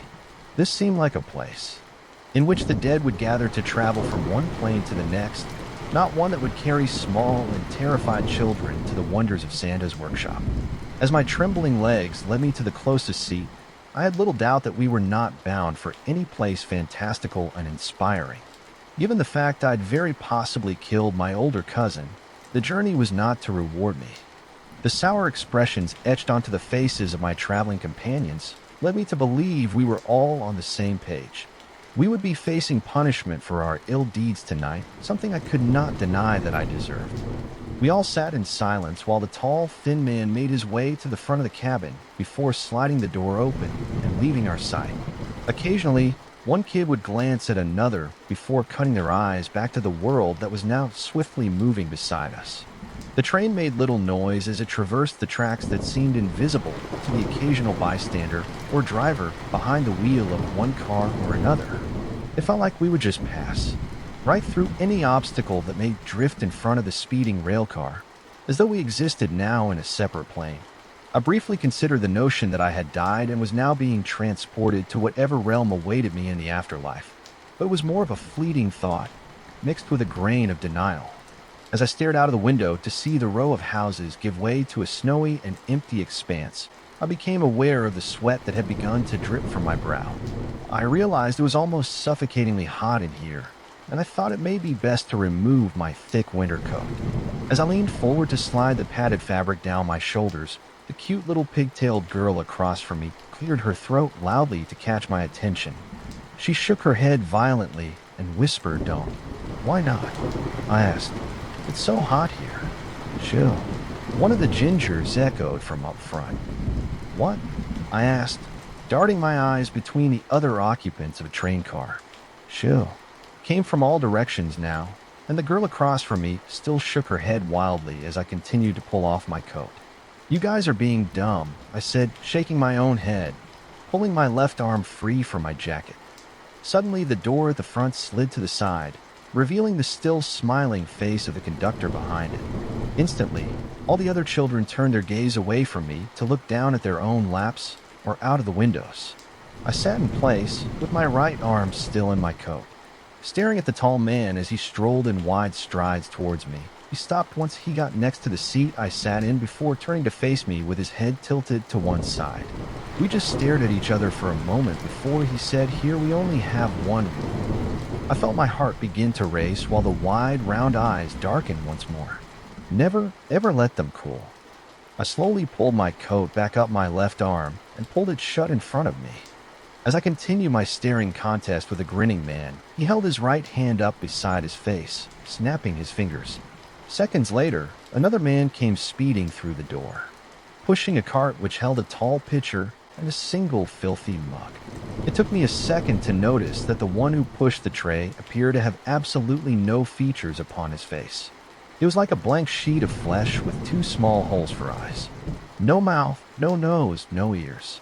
The stained green and white striped shirt he wore hung to his knees, with eerily thin, pale legs protruding from beneath. I only refer to him as, well, him, because the proportions and mannerisms were somewhat masculine. Otherwise, there was little way of telling what he actually was. The blank-faced man stopped with a cart right beside the conductor, who reached for the pitcher with his eyes still fixed on me. He poured dark and steaming liquid into the cup without spilling a single drop. Despite his gaze not shifting from mine, he laid the pitcher down and snapped up the cup, holding it out towards me. I reached up with my trembling hand and grabbed the mug, expecting it to burn my fingers, but it surprisingly didn't even feel warm. Drink. I raised the cup to my mouth and instantly recoiled when the steam billowing from the fluid within felt, as though it would burn my upper lip. It's too hot. I whined, lowering the cup back down. One rule. But I tensed up from head to toe while tears began to stream down my face. There was no way I could pour this scalding drink into my mouth. I knew it would burn me from the inside out. The slender arms reached out to me again, one wrapping its thin fingers around the hand which held the mug, and the other clutching onto the top of my head. He forced the cup up to my mouth while pulling my head backwards. Never. The rim hit my lower lip, immediately and excruciatingly fusing the tender skin with the ceramic. Ever. The thumb of the hand which gripped my head tightly extended and lowered to push my bottom jaw open. Let them. I was struggling to break free from his grasp, and though he only held me by the head and hand, I could barely move my body. Cool. He tipped the bubbling beverage into my open mouth, spilling the burning liquid across the skin of my face as much as down my throat. I screamed out, horrified by the immense pain I'd never before imagined. I felt blisters form on the outside of my mouth as well as the inside of my gaping orifice. It was like fire was erupting from within me, as though it were melting my insides, tearing holes in the inner lining of my esophagus and stomach. My flesh bubbled and popped, while my guts churned against the unbearable suffering. As the final drops fell from the cup into my gullet, I felt the dark fluid begin to leak from holes it had formed in my neck and torso. I was only vaguely aware of the hand, as it let go of my head and hand, while I coughed up thick blood onto my coat. As the conductor gingerly placed the mug back onto the rolling trolley, after tearing it away from the lip which had bonded to it, he ushered the blank-faced man out of the room. My body was spasming and twitching, while the holes in my flesh sealed themselves back shut.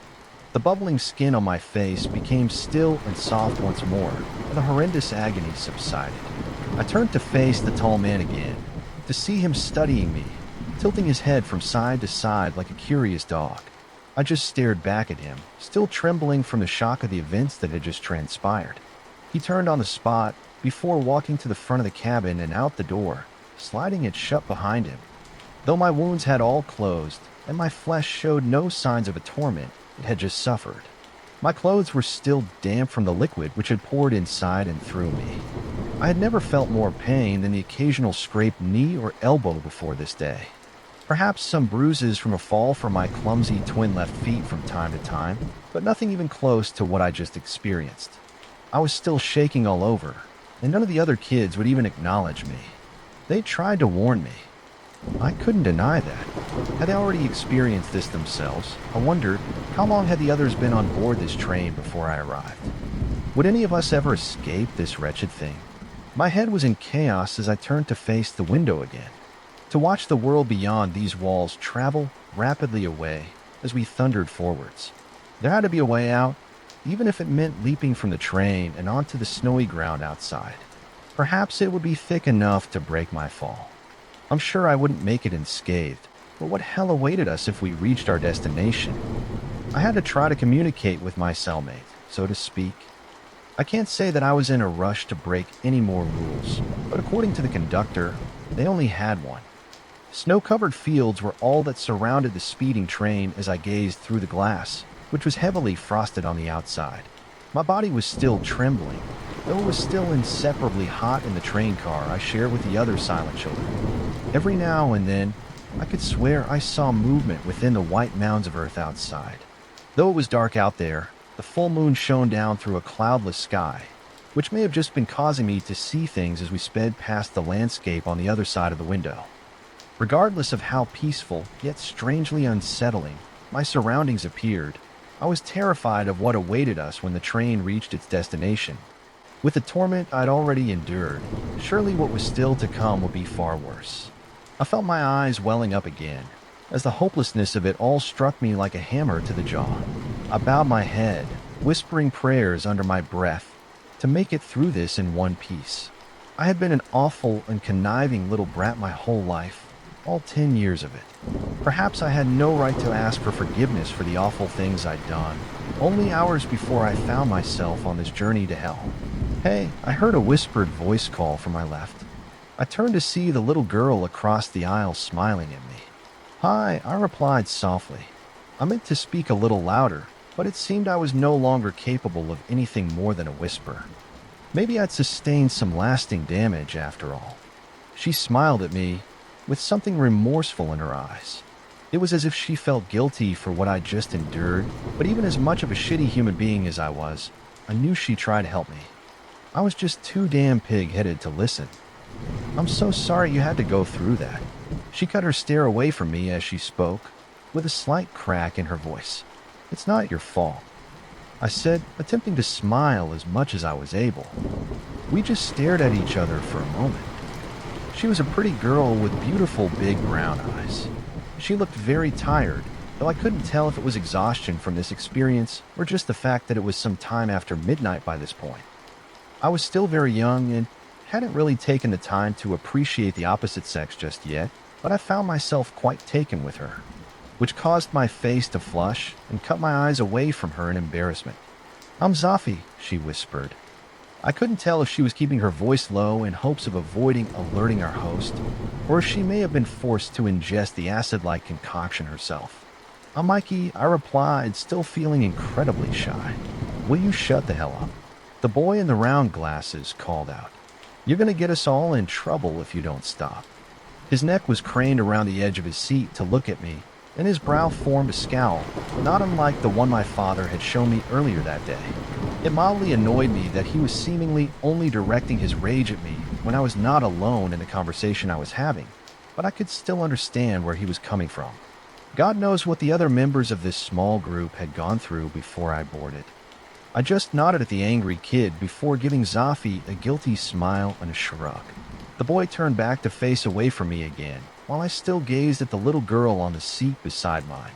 We locked eyes for a few moments, and I was surprised the experience didn't make me feel more uncomfortable. There was something peaceful about her, which helped my scattered mind regain a more composed state. That was, however, before the door slid open again. Tickets, please, the conductor said as he strolled up to the red-haired kids up front. I don't have a ticket, sir, the boy replied, stammering to get the words out. Oh, I beg to differ, young man, the tall man said as he snatched the right hand of a child up. The boy yelped when the man whipped a large ticket puncher out of his pocket. In one quick motion, he slid the kid's hand into the device and punched a hole right through the center of his palm. He cried out in pain as blood spurted from the wound onto his shirt and tears spilled down his face. The little girl beside him tried to struggle against the thin man in the dark red suit when he wrapped his long fingers around her wrist, but he was far stronger than she was. As much as she fought to pull her hand away from him, he still managed to poke a fresh hole into her flesh, just as he had her brother. I tensed up and began hyperventilating as I watched the blood trickle onto the carpet while the conductor made his way to the kid with the round glasses, leaving the two still sobbing behind him. Another scream echoed through the cabin after the third ticket was punched, and I found myself shaking violently as the man paced back towards me. Ticket, please. Still reeling from the burning liquid being forced down my gullet, I knew it would be a terrible idea to refuse the man's demands, so I offered my trembling hand while biting down and preparing for what was to come. If nothing else, it was quick. Truth be told, the pain wasn't nearly as bad as I expected. I still screamed out, but it wasn't from the pain as much as the sound of the metal prong chewing through my tissue. I can't say I'd ever seen that much blood pour out of me before, though. Sure, the holes which had only recently formed in my throat and gut mixed scarlet streams with a brown liquid as it oozed out from within me. But this was just thick, dark crimson that leaked from me now. It didn't stop flowing as quickly as my previous injuries either. The conductor still glared at me while I cupped my gushing right hand in my left. He almost appeared disappointed that I wasn't making as much of a fuss as the other kids, who still whined and sobbed. I turned my gaze to meet the little girl across the aisle, trying to mentally signify to her that it wasn't all that bad. Strangely, she showed no signs of fear or apprehension. She just smiled back at me with something in her eyes I couldn't quite decipher. "What are you looking at, child?" the grinning man asked, before I cut my eyes back to meet his. I replied, quite confused by the question, as I found it quite obvious who I was looking at. "What are you looking at?" There was an impatience to his voice, regardless of the fact that he spoke almost mockingly slowly. Before I could finish my reply, he swatted the back of his hand at the side of my face.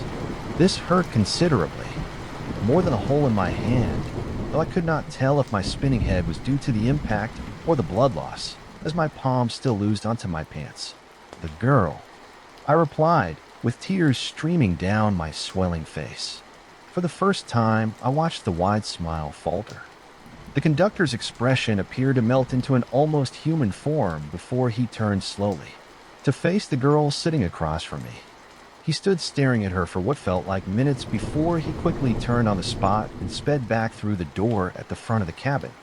When the door slammed shut, I looked back over at the cute little girl who quickly cut her eyes away from me.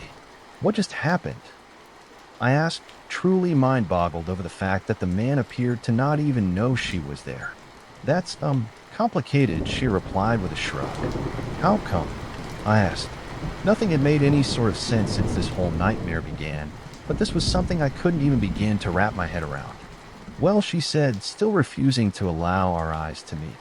"The thing is, she was cut off by the door sliding open, with the conductor practically sprinting through it towards us."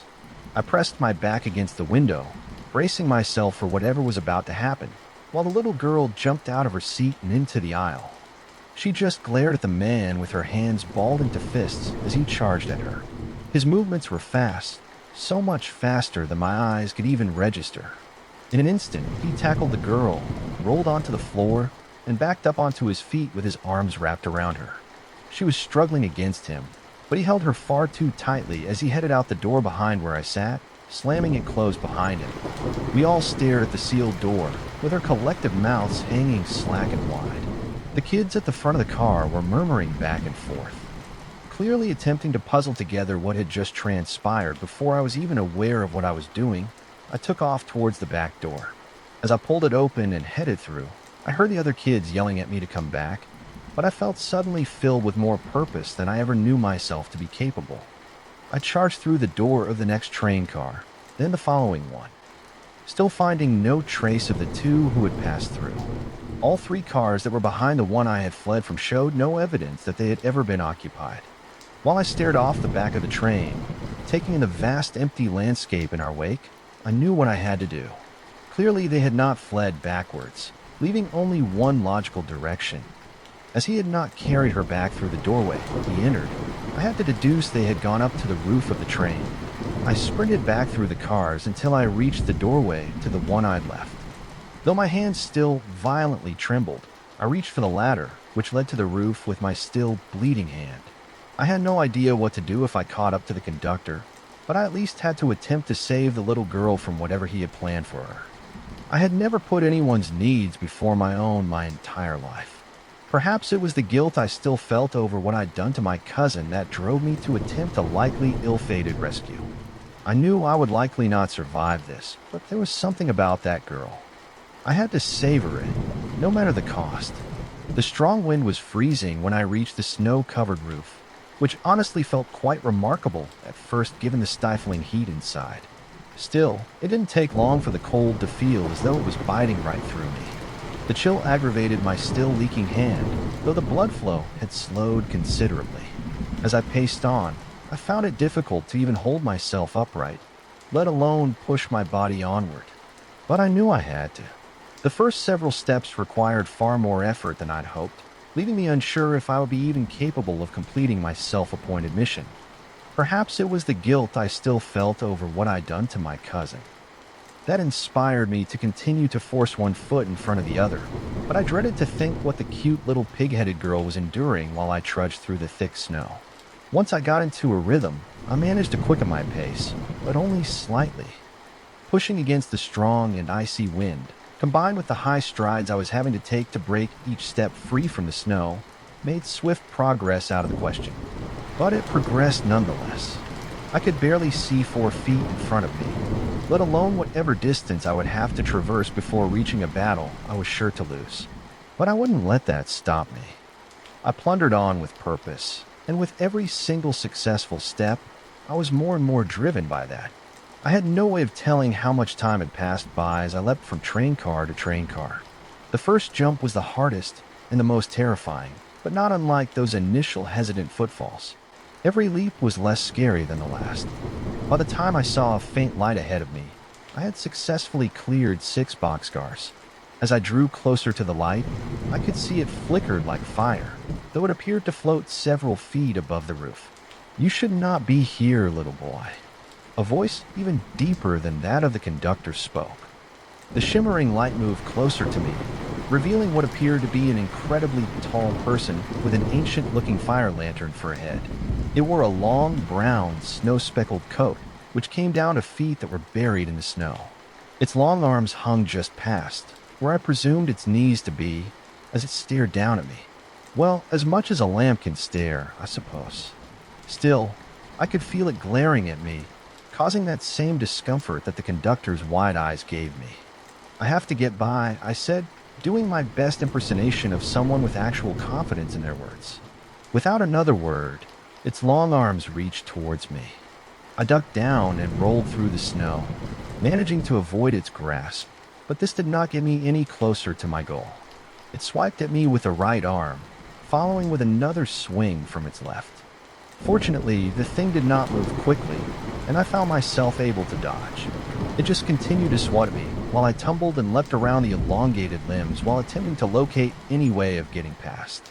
Finally, I noticed a split in the long coat, where the buttons ended just above the presumed knees.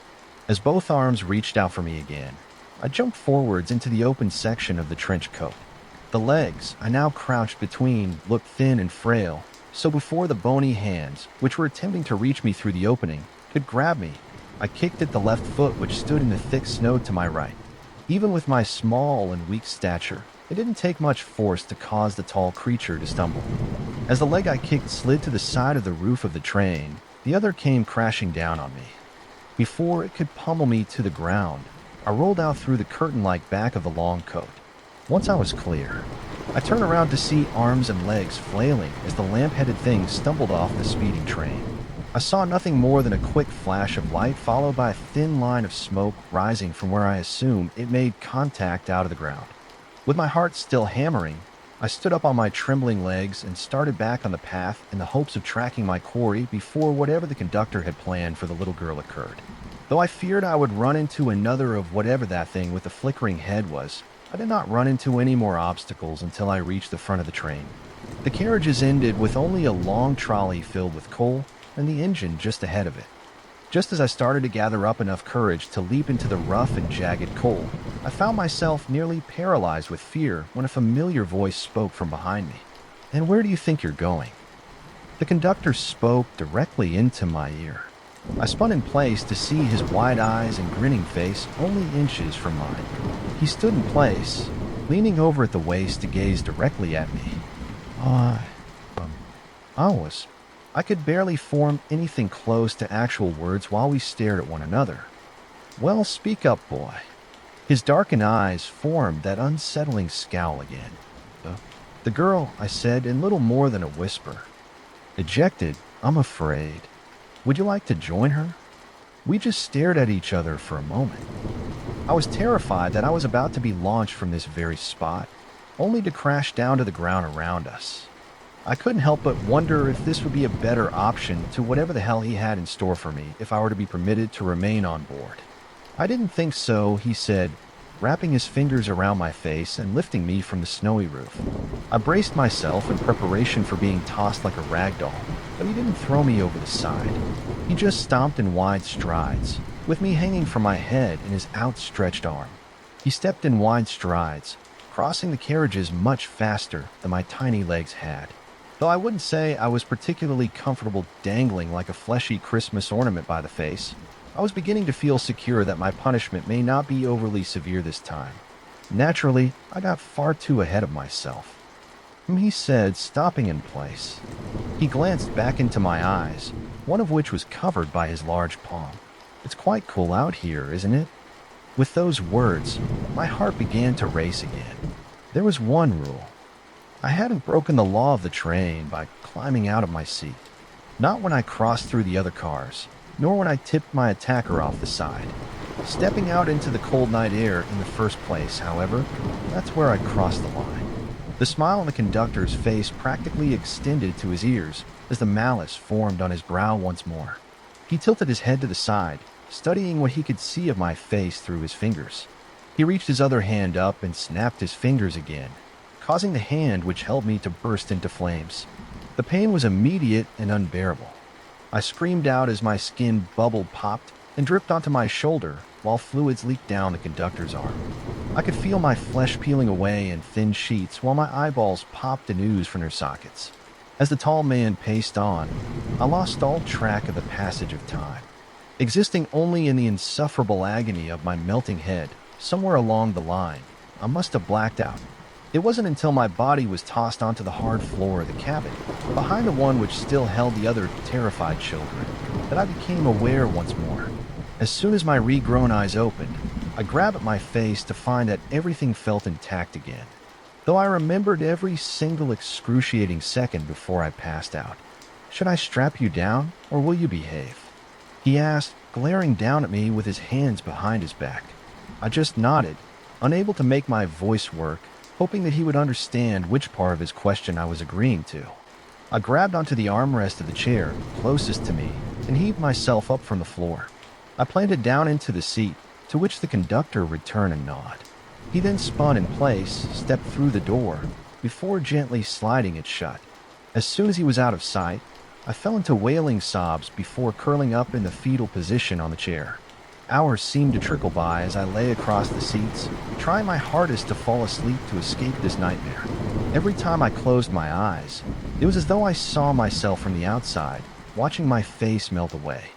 I also couldn't evade the guilt I was feeling for being unable to save the little girl who was apparently thrown from the train.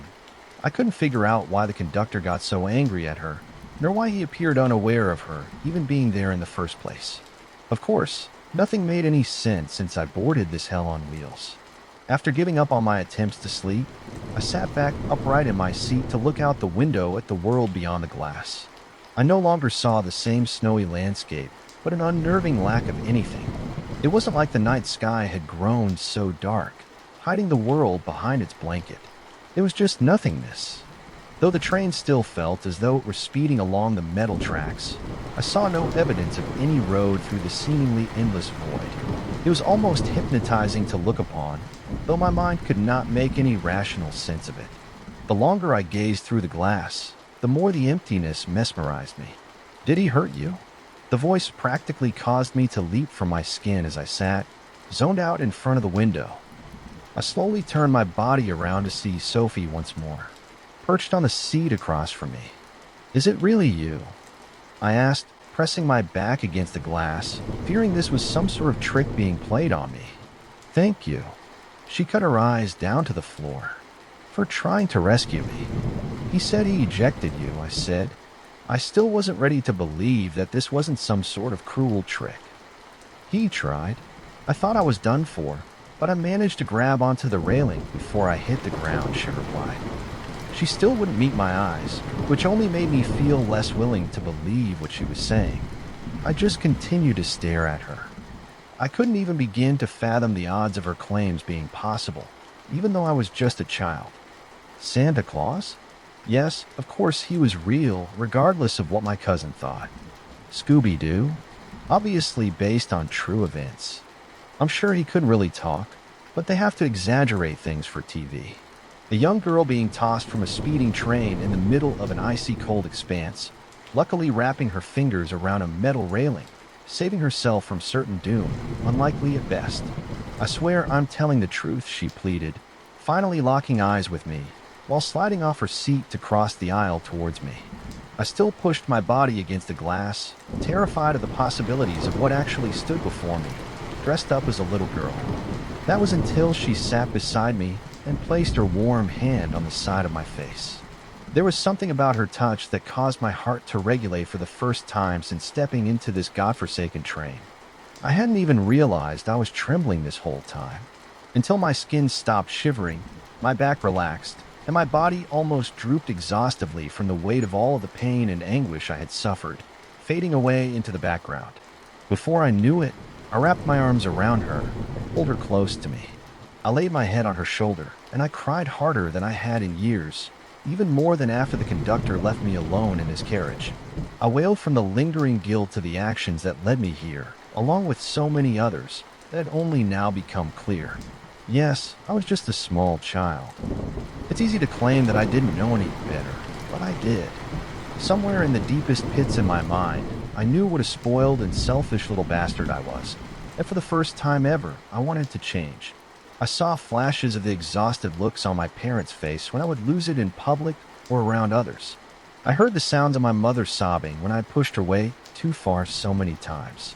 At that very moment, as I spilled a seemingly endless river of tears onto Zafi's coat, I swore I would make things right if I was ever able to return to my home again. Truth be told, I could have sat there for hours, content in the arms of someone I'd never laid eyes on before this day. But like every other fleeting fancy on this voyage of the damned, it was to be short-lived. I didn't even hear the door slide back open before the bellowing voice of the no longer smiling conductor raged from the front of the cab. "How did you get back here?" In an instant, Zafi pulled away from me and leapt from the seat to stand in the center of the aisle, glaring up at the tall man in the dark red suit, just as she had before. She didn't even appear frightened while they waged a staring battle that sent shivers up the length of my spine while forming goosebumps across my skin. "You have overstepped your bounds, Abigail," the little girl said, in a voice strong and proud. "This train is mine, Sophie. You have no jurisdiction here." His voice sounded sinister as it moaned the words filled with sheer hatred. As the conductor slowly paced towards her, a long and jagged blade manifested in his hand, which reflected the dim lights of the cabin across the walls, while the pigtailed little girl stood her ground as David facing the hulking Goliath. I found myself filled with a purpose I'd never felt before, though it was similar to what struck me when he first pulled her from her seat in the other carriage. That urge, no, that need to protect her. This was far more intense. This child was special. She was scared. I never performed a selfless act my entire life. Well, all 10 years of it, anyway. It was time for me to make my stand. My own fear practically melted away the instant I saw the man reach for his sword high above his head to strike her down while she bowed her head, seemingly accepting her fate. As the scene played out before me in almost slow motion, I jumped from my seat, pushing Zafi away from the approaching man. "Run," I said, offering a sincere smile to the girl who now stared at me with tears welling in her eyes. I stood in place, blocking her from the sword which sliced down through the air to split me in two. I closed my eyes, feeling content in the knowledge that her face would be the last thing I would ever see. An awful, self-consumed brat dies so that a brave and wonderful little girl can live. Yeah, that's a fair trade. I felt proud of my actions, a feeling I'd never known before. If you could make one wish, what would it be? I couldn't make out where the voice was coming from. I couldn't figure out where I was, for that matter. I had no body, not one I could see or feel anyway. I could see, but everything was shielded by an intense bright light. I think it was my street, though it was hard to tell. Was it my street? Who exactly am I? It was as though everything was hidden in plain sight, behind a translucent curtain of sorts. So, what would you wish for? Anything at all? I asked through non-existent lips. Within reason, of course. I knew that voice. I had heard it only recently. She was familiar to me. But how? Where was I before I was here? It has to be something personal, something unique to you and your life. What do you mean? I was growing a vague awareness of who I was. But what was it that I desired? Some ask for riches, others for fame. That could be nice, I replied. Is that what I really wanted, though? There are those who wish for beauty. You could grow to be the most handsome of men. Attractive people do tend to have more doors open to them than others. Perhaps I could have it all. Money, fame, looks. No, that's not what I ached for. I had a wish not too long ago. You could have a life many would envy. I couldn't I? No, that's not what I wanted. Not like this, anyway. Can I go back? The question presented itself before I even understood what I was asking for. Back. I did something, didn't I? I did something bad. What was it? I want to change something that happened. Yesterday. Was it yesterday? It wasn't long ago, was it? When is it now, for that matter? Is that what you would wish for? You could have it all, you know. No, I made a mistake. I want to take it back. Can I wish for that? Please, let me change this one thing. Let me set things right. I think I remember now. It was bad. I was bad. One more chance. That's all I want. Perhaps you can. You know, Santa's not real, right? You're 10 years old now. You're way too old for that baby shit. She was poking me in the chest, giggling after every sentence. I hated it when she acted like this. So what if I still wanted to believe? What's it to her, anyway? The more she pushed and prodded, the more I could feel my face flush. If she was going to act this way, she shouldn't even be in my bedroom. Stop it, I said, pushing her back with every ounce of my strength after she jabbed me in the chest again. Her eyes widened and her lower lip quivered as she looked into my infuriated red face. Just as I readied myself to push her again, something struck me. Deja vu? No, I remember this. There's something else, that scar in the center of my hand. Suddenly, a veil lifted before my eyes. Memories spilled back into my mind, as though they poured from a jug. My scowl softened. My face cooled. I looked up into the eyes of my older cousin and suddenly felt a stab of guilt. What the hell? Courtney cried out as I wrapped my arms around her. I'm so sorry, I said while my eyes welled up. You are so damn weird, she said, pushing me away before running down the stairs. I stood alone in my bedroom, watching her swiftly move out of my sight, descending the stairs the proper way, as she should have been permitted to do the first time. I turned my gaze back to the interior of my room, glancing at all of my wonderful belongings. More toys and games than the average kid could hope for, lazily scattered around my spacious bedroom. Items purchased with love, which I showed as little respect for as those who bought them for me. I practically sprinted down the steps towards the dining room, to where my parents stood surrounded by family and friends. I could tell my father tensed up as soon as I entered the room. No doubt he was prepared for yet another day of my whining, bitching, and moaning. The look on his face was almost comical. When I ran forward to hug him, he and my mother shared a shocked stare while I extended my arms around her too. You okay, kiddo? He asked reluctantly while placing his hand on the top of my head. I just looked up at my folks with tears still trickling down my face. I'm so sorry for everything. I promise I'm going to try to do better. I love you both so much. They stared down at me and back at each other, completely lost for words. Things changed dramatically in the weeks that followed that Christmas Eve I lived through twice. It took a while for my family to accept that I'd actually changed my ways, but before long, I was closer to my mom and dad than I'd ever been. Even Courtney became almost like a sister to me. Though she was a few years older than I, she only lived a few blocks away. She would babysit me for free, when my folks would enjoy the occasional night out. Another thing they'd been hard-pressed to achieve when I was still a screeching, fit-pitching little brat, is nobody would have any desire to take care of me in their absence. The full memories of my experience on the train took some time to reform in the back of my mind, but the lessons I learned have stayed with me to this day. Sometimes I wonder what happened to the other children I shared that train car with. Perhaps they had their own trials to endure before they would be set free. I can only hope they succeeded as I did on occasion. I allow myself to wonder if the entire experience had only been in my head, but the small circular scar that still remains on the palm and the back of my hand would suggest that was not the case. Some years back, I married and fathered a child, a boy who was almost as prone to tantrums as I was at his age. My wife and I are trying everything we can. Though little seems to have any effect, maybe this is my karma for being such an insufferable little shit before I found a better way to live. Though my experience almost 20 years ago now still causes me to jerk awake from a graphic and horrible nightmare from time to time, I'm grateful for that hellish trip.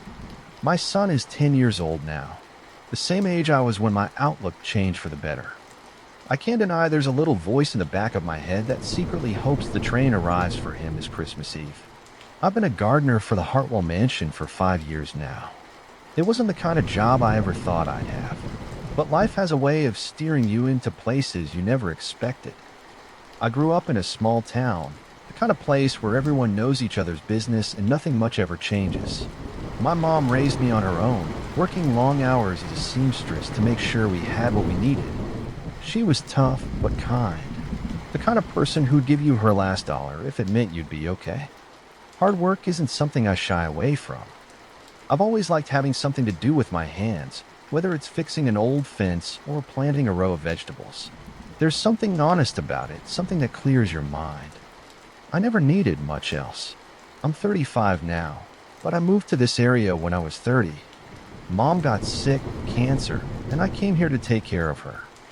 We didn't have anyone else, so it was just the two of us like it had always been. I rented a small place nearby and spent my days driving her to appointments, cooking her meals, and sitting by her side when the treatments left her too weak to get up. She passed away 6 months later. It hit me hard, but I stayed.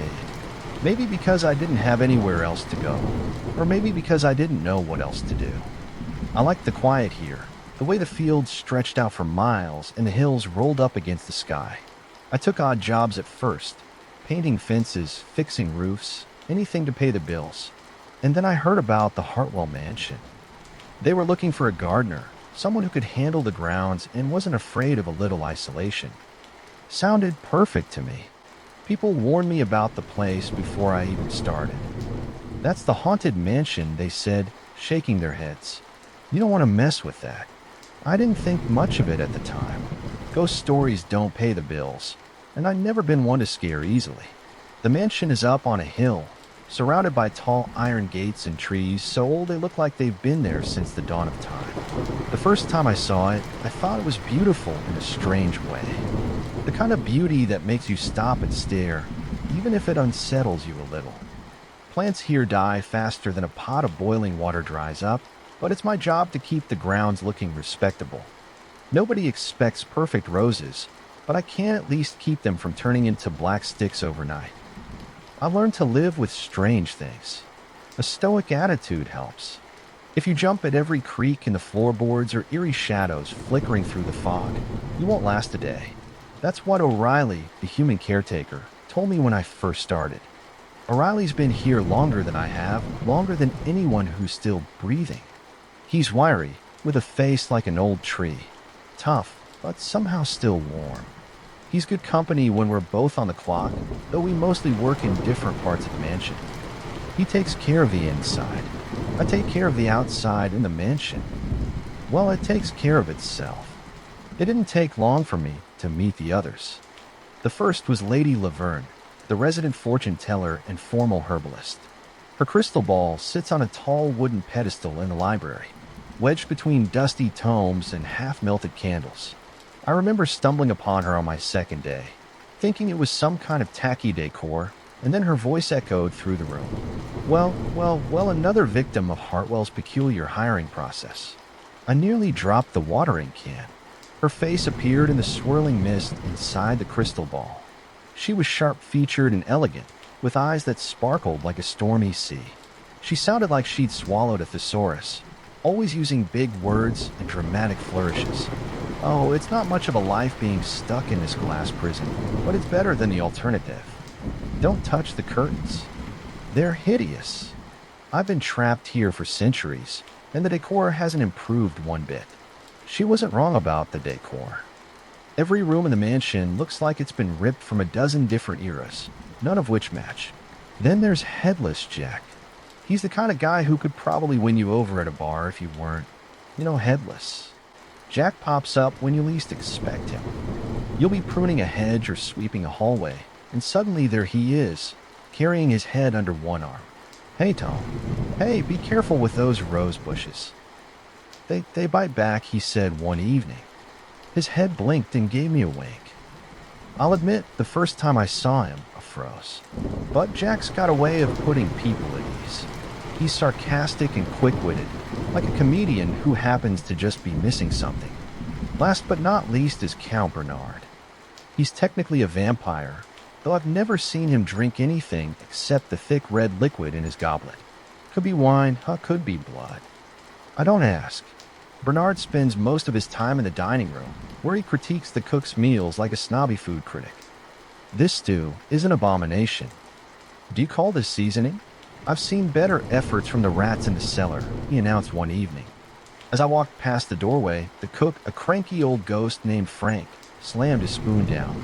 You can't even eat it, Bernard. How the hell would you know? The bickering is endless but oddly comforting. During the day, the mansion opens to tourists. They pay good money for Hartwell's haunted experience, which includes fake fog machines, spooky soundtracks, and jump scares. The tourists have no idea that the haunts are real. They think Lady Laverne's crystal ball is a clever trick, and that Headless Jack is a paid actor. Jack loves playing into it. He'll pop up behind a tour group, his head tucked under one arm, and give them a little bow. The screams echo all the way to the garden. Bernard, on the other hand, despises the tourist and hides whenever they're around. Humans, vapid creatures with no sense of decorum, he mutters with disgust. The only place off limits to the tours and everyone else is the West Wing. No one talks about the West Wing. It's the one part of the mansion I've never seen. They didn't lock it up, but they might as well have. Heavy velvet ropes stretch across the entrance, and old wooden screens block off the hallway leading to it. O'Reilly told me not to ask about it. I don't pry. I don't need to. The West Wing was the master's section of the house. His bedroom, his private study, and who knows what else. When he died, they sectioned it off, and no one's been inside since. Not even the ghost. Still, the West Wing looms. It's a constant presence in the mansion, a secret hidden behind ropes and screens, and like all good secrets, it's only a matter of time before someone tries to uncover it. There's a rule about the Hartwell mansion. If you die here, you stay here forever. I didn't believe it at first. O'Reilly told me on my third day. Matter of fact, as if he were reminding me to lock the greenhouse doors. He tightened his grip on the mop he was holding and explained it plainly. Once you were there, you became part of the place, and it didn't let go. I thought he was joking until I met Daisy. Now Daisy's a dog, or she used to be. Now she's a skeleton of what must have been a big, proud German shepherd. I think her bones click and clatter when she walks, but she still carries herself like she's alive. Her tail wags when she's happy. Even though it's just a string of vertebrae, we met on my first day. I was planting daisies near the fountain, trying to make the place look less like the set of a horror movie. I'd barely gotten the last bulb in the ground when she came bounding up out of nowhere. She dug up the whole patch in seconds, dirt flying everywhere. You are a menace, I told her, shaking my head, but I couldn't stay mad at her. Not when she sat there wagging her bony tail like she'd done me a favor.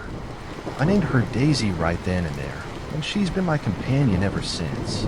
The lore around the mansion is that once you're inside, the outside world forgets about you. At least that's what the ghosts say. Some of them swear they've tried to leave, only to find themselves right back at the front door. It's not just ghosts. Creatures live here too. Some are as friendly as Jack and Daisy, and others not so much. I've learned to keep my head down, stick to my work, and avoid certain parts of the house after dark. One of the things O'Reilly told me was to never wander alone at night. Daytime was fine, but nighttime was different. Most of the residents were harmless, but there were a few you would not want to run into after dark. I've had a few close calls. Once I was trimming the hedges near the back gate when I heard heavy footsteps behind me. When I turned around, nothing was there, but the roses nearby were crushed, as if something had barreled through them. Daisy stood in front of me, her bony frame stiff as a board. She growled, a low rattle that echoed in the quiet garden. "You know what? Let's call it a day," I said, backing away. Daisy stuck close to my side all the way back to the main path. The mansion runs on a mix of mystery and money. There's a family fund that pays O'Reilly in May, though I've never met anyone who claims to be a Hartwell. It's enough to keep the place standing and pay for basic upkeep, but the real money comes from the supernatural tours. During the day, the house feels almost normal, bustling with visitors, snapping photos and marveling at the special effects. Most think Daisy is some kind of animatronic, a clever trick for the show, and I let them believe it. The rest of the mansion's operation is obscure. O'Reilly handles the books, but even he shrugs when I ask where the money comes from. There's something unsettling about that, but I try not to think about it too much. The mansion has a way of making you accept things you'd normally question. Daisy keeps me sane. I talk to her while I work, partly to pass the time, and partly because she listens better than most people. You know, these flowers don't stand a chance. I don't know. I'll give it a shot. Maybe they'll last a week, I said one morning, crouched beside a bush that had already started to wilt. Daisy sat beside me, tilting her bony head as if she understood. Her jaw opened and closed in what I could only describe as a pantomime of a dog's panting. "Yeah, you know what? You're right. They're doomed." She followed me around the garden, her bones clinking softly with each step. Sometimes I'd toss her a stick to see what she'd do. She'd pick it up, shake it like a real dog, and drop it at my feet. "You're a good girl," I said, scratching the air where her ears used to be, her tail wagging, a rhythmic clatter against the cobblestones. Daisy's more than just a companion. She's a reminder that not everything in this place is grim or dangerous. Some things, even in a cursed mansion, can still bring a little light. Of course, not everyone here is as friendly as Daisy. There are things in the mansion I haven't met and I don't want to. O'Reilly calls them the quiet ones, though we won't say much beyond that. He always insisted the best way to avoid trouble was to keep your head down and focus on the work. That was the only way to stay on their good side, if they even had one. So I focus on the plans, the grounds, and Daisy. The rest, I'll leave it to the mansion. Better that way. For now, the west wing stays roped off. The residents keep to their routines, and I do my best to keep the garden alive, one doomed flower bed at a time. It was late when the last group of kids finally left the mansion. A school trip, they'd called it, but it felt more like babysitting a pack of wild animals. They'd screamed at every creak of the floorboards, pounded on the old furniture, and left sticky fingerprints on nearly every surface. By the time the tour guide ushered them out, the place felt more alive than the ghosts themselves. O'Reilly and I stayed back to clean up, as we always did after the tours. The mansion needed to be ready for the next day, and neither of us liked leaving things half done. Daisy, exhausted from the chaos, had curled up by the fire in the library. She looked peaceful, her bony frame rising and falling like she was dreaming of chasing rabbits. I made a pot of coffee in the kitchen. It was the least I could do for O'Reilly after a day like this. His mop leaned against the wall, and he sat in an old chair near the hearth. His shoulders slouched from years of hard work. I brought him a steaming cup and settled into the chair across from him. The library was quiet now. The only sounds, the crackling fire and the occasional rattle of Daisy's bones as she shifted in her sleep. The warmth of the flames felt good after the chill of the day. I sipped my coffee slowly, letting the heat spread through me. My mind wandered, as it often did during quiet moments like this. The west wing, always sectioned off and looming in the mansion's shadow, crept into my thoughts. It had been on my mind for months now, the unanswered questions gnawing at me. Everyone whispered about it, but no one ever seemed to say much directly. The west wing was more than an abandoned part of the mansion. It felt like the heart of the curse that held this place together. It was where the ghosts came from, where the strange creatures seemed drawn to, and where Daisy never strayed. I'd seen her stop at the velvet ropes before, her bones stiffening, as if she was afraid to go inside. I'd heard the rumors, of course, everyone who worked here had. The West Wing was said to be the most dangerous part of the mansion, a place where even a ghost feared to linger. The air itself was said to feel heavier there, like it was pressing against you, daring you to step inside. The stories about the mansion's old master always seemed tied to it, though the details varied depending on who you asked. Some said he was a madman, consumed by his own genius. Others said he was cursed long before the mansion ever became what it is now.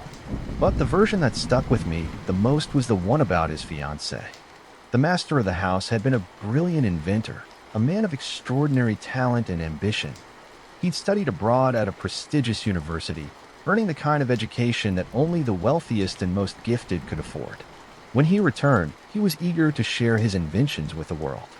He had plans, blueprints for machines that could change industries, revolutionize the way people lived. He trusted his fiancée with these plans, sharing them in confidence, believing in her love and loyalty. But she betrayed him. She gave his blueprints to another man, not only breaking his heart, but destroying everything he'd worked for. The inventions were stolen, the credit taken by someone else. His name was tarnished, his reputation ruined. According to this version of the story, the betrayal consumed him with rage. In his fury, he set fire to the west wing of the mansion, destroying everything he'd once held dear. The fire gutted the place, leaving it charred and blackened, a skeleton of what it once was. The west wing remained that way, untouched and abandoned. The curse seemed to center there, spreading its influence throughout the mansion but never leaving its source. There were stories about what happened to those who dared enter. Some were said to come out changed, their minds broken, or their bodies marked by some terrible fate. Others, they didn't come out at all.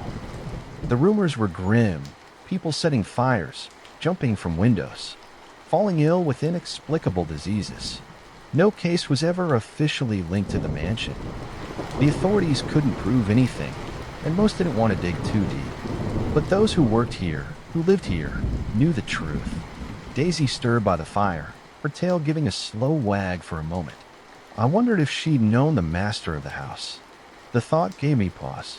Daisy was a mystery in her own right, a loyal companion who seemed as much a part of the mansion as the walls themselves.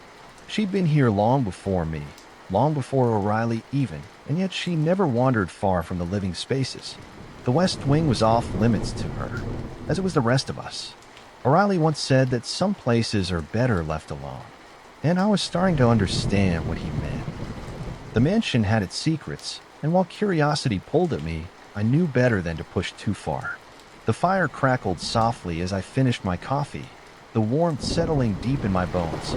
O'Reilly set his empty cup on a small table beside him and stretched. The weariness of the day etched into his movements. Daisy shifted again, her tail giving another faint wag before she settled back into stillness. We closed up for the night, locking the doors and turning out the lights. The mansion was quiet again, the kind of stillness that settles in once the day's chaos is past. I didn't think much about the West Wing after that night by the fire. O'Reilly's stories were chilling, sure, but they felt just like that. Stories. At least that's what I told myself. And then the ghost hunters came. It was a group of 4, 2 men and 2 women, all in their early 20s. They came in during the last tour of the day, carrying cameras and EMF detectors like they were stepping onto a Hollywood set. One of them, a tall, cocky guy with slicked back hair, stood out immediately. He spoke loudly, cracking jokes and acting like he owned the place. I could tell his friends were embarrassed. They kept apologizing to the tour, guide trying to keep him in line. His girlfriend, a quiet woman with long dark hair, seemed especially nervous, like she was second-guessing the whole trip. When the group reached the West Wing, the guide did their usual spiel, warning everyone not to cross the ropes. The area was forbidden and even the spirits avoided it, they explained, lowering their voice for dramatic effect. That was all the tall guy needed to hear. Later that evening, after the tour had ended and the group was supposed to be gathering things to leave, I spotted him slipping away. He He ducked under the ropes and disappeared into the west wing, a flashlight in his hand. His girlfriend called after him, but he waved her off, laughing, and told her he'd be back after 10 minutes. I figured he'd take a look, scare himself, and come running back. He was gone longer than I expected. His friends started getting worried, calling his name and pacing near the ropes just as they were about to go after him. He reappeared, but he wasn't the same. He didn't say a word, didn't crack a joke, didn't even make eye contact. His face was pale, and his hand shook as he handed the flashlight back to one of his friends. When they asked him what happened, he just mumbled that they needed to go and started walking toward the exit. The group left quickly, their earlier excitement replaced by uneasy silence. It stuck with me the way he looked, like he'd seen something he couldn't explain, something he wished he hadn't. But I still didn't believe the stories. Not fully. Not until I read the news. A few weeks later, the same man had jumped from a second-story window of his apartment. He didn't die, but he broke his arm pretty badly. The article said he'd been acting strange in the days leading up to it, locking himself in his room and refusing to talk to anyone after the man who'd snuck into the forbidden part of the house ended up in the news. I started looking at the place a little differently. Still, the day-to-day didn't change much. O'Reilly and I opened up the mansion as usual. It was another school trip, this time with younger kids. They couldn't have been more than, 7 or 8 years old, all dressed in matching school uniforms that made them look like a row of tiny penguins, all of them except one. There was a little girl in a bright yellow raincoat, her blonde hair tied neatly in a bun. She stood out like a light bulb. It was hard not to notice her, bouncing along at the back of the group with her hands stuffed into her coat pockets. She looked shy, keeping to herself while the other kids ran ahead, pointing and shouting at everything they saw. I smiled to myself as I headed to the greenhouse. Kids had a way of bringing life to the place, even if they left sticky handprints on everything. I was pruning flowers when the little girl wandered in. She must have slipped away from her group, her yellow raincoat catching the sunlight as she peeked around the door. Instead of scolding her, I knelt down to her level, holding my clippers loosely in one hand. "Well, hey there. What brings you over here? You lost?" She hesitated, clutching the edge of her coat. Her eyes darted to the greenhouse door like she was thinking about running, but then she looked back at me. I smiled and reached for a yellow daffodil blooming near the edge of the planter. I said, plucking it carefully. "This one looks like you." I held it out to her, the bright petals almost matching her raincoat. She giggled. A small sound. She took the flower, turning it over in her little hands. "Thank you," she said. "What's your name?" I asked. "Lucy." "Well, Lucy, I'm Tom. Nice to meet you." She nodded, still holding the flower. And then she looked up at me with wide eyes. "I don't like ghosts," she blurted out. I raised an eyebrow. "You don't?" She shook her head quickly. "The kids in my class make fun of me because I'm scared of them. They think it's funny, but I don't." I leaned back on my heels, thinking.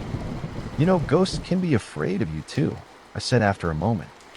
Her eyes widened. "Really?" "Yeah, really. The trick is to look right at them. They only move when you look away, but if you look straight at them like this," I demonstrated with an exaggerated stare, making her giggle. "Well, they usually back off. They're not as tough as they seem," I said.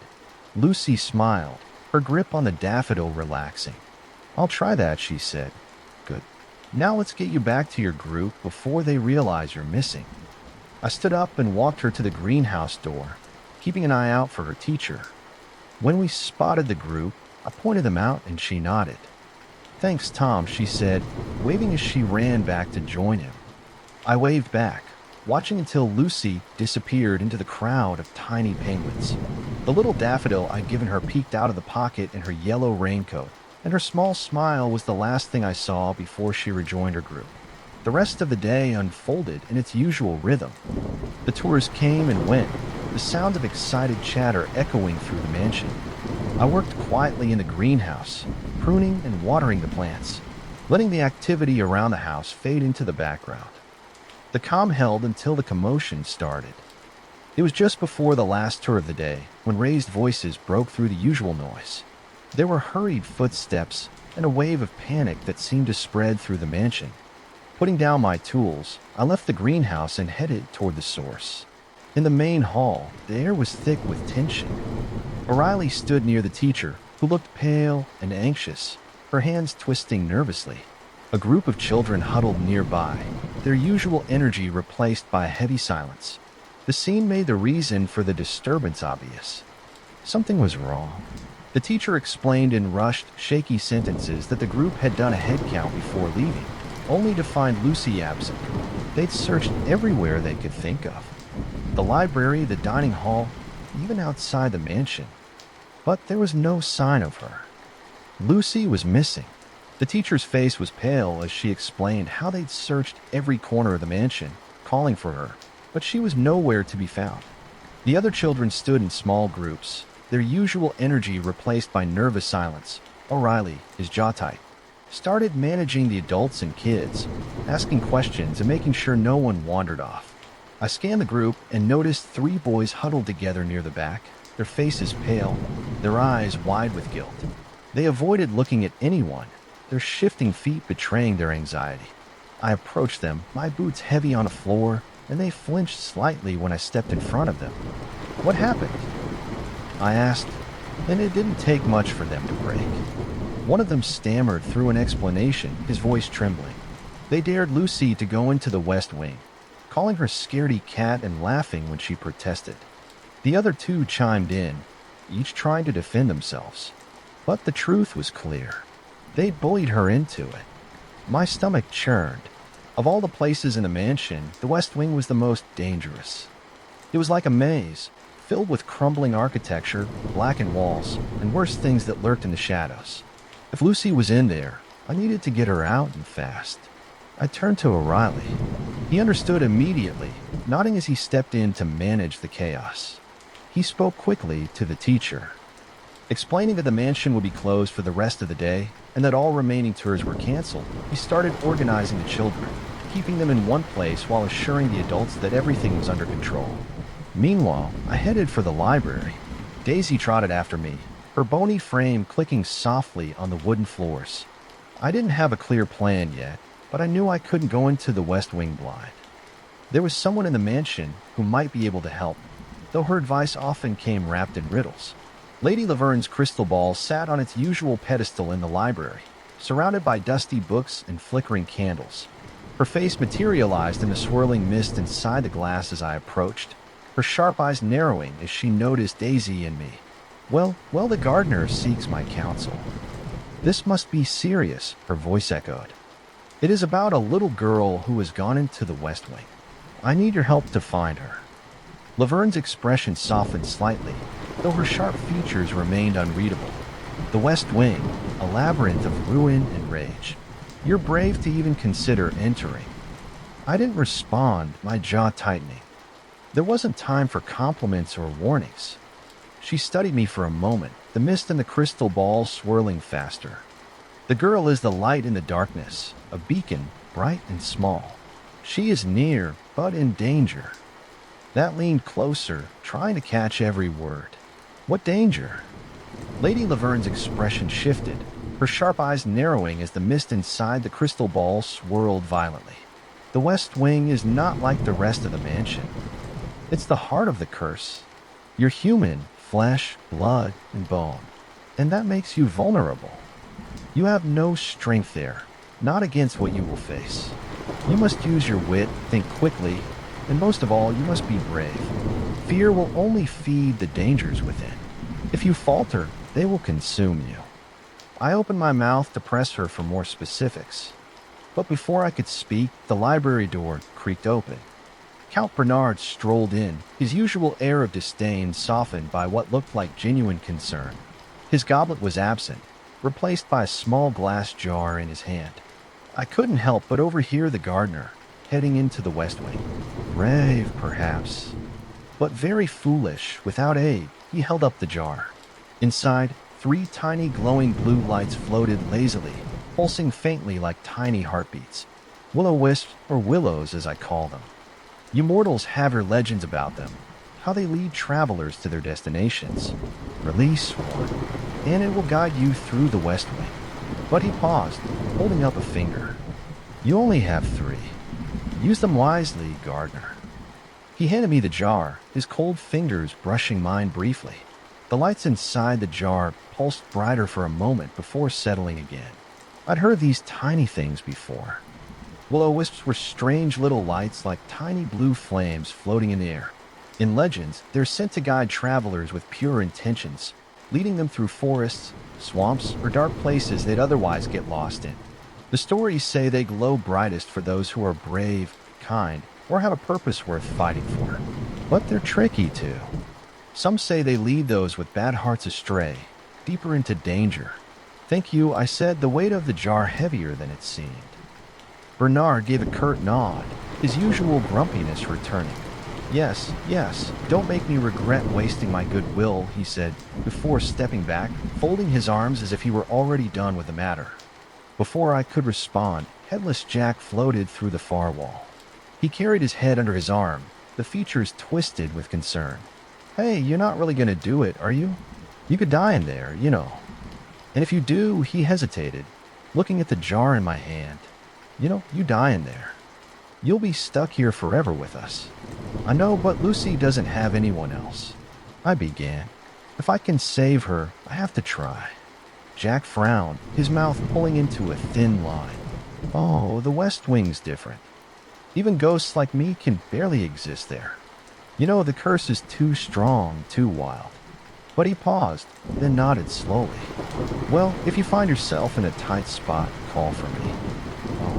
I'll come if I can. Thank you, I said. I glanced at the 3 of them, Laverne, Bernard, and Jack.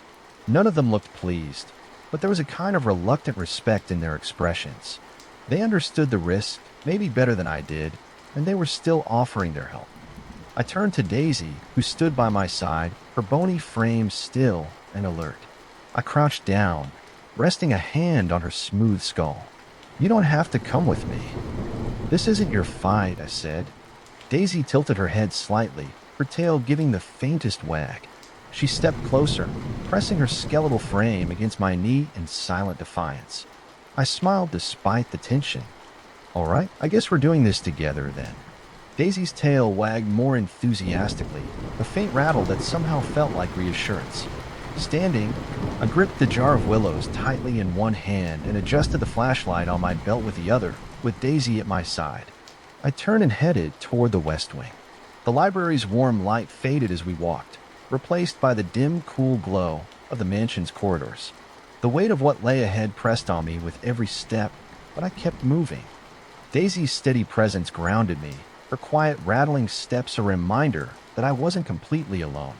When we reached the entrance to the West Wing, the newly plastered walls and velvet ropes greeted us like a silent warning. I paused for a moment, taking a deep breath.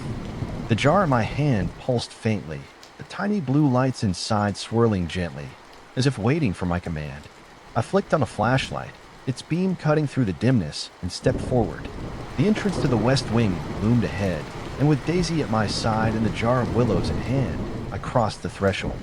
Whatever waited inside, we would face it together. The West Wing felt like a completely different world. As Daisy and I stepped further inside, the first thing I noticed was how vast it seemed.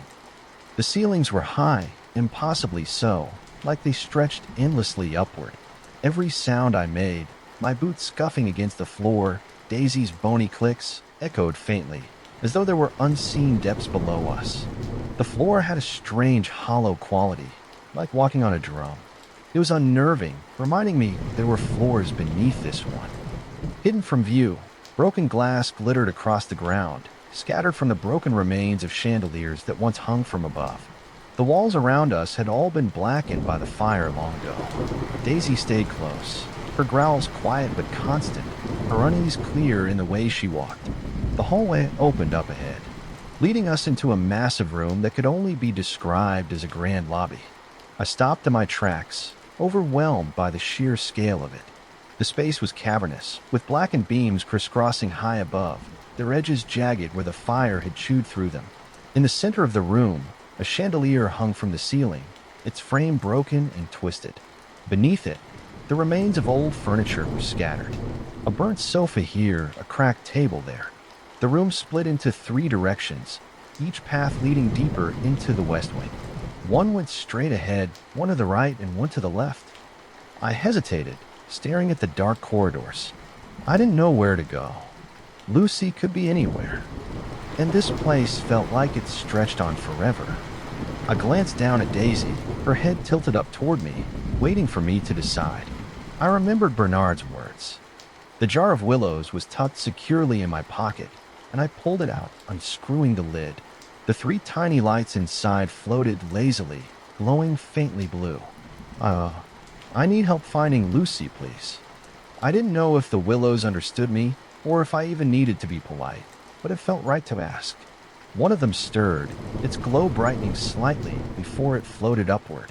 For a moment it hovered in front of me, bouncing lightly as if testing the air, and then, with a sudden burst of energy, it veered sharply to the left, leaving a faint trail of blue light in its wake.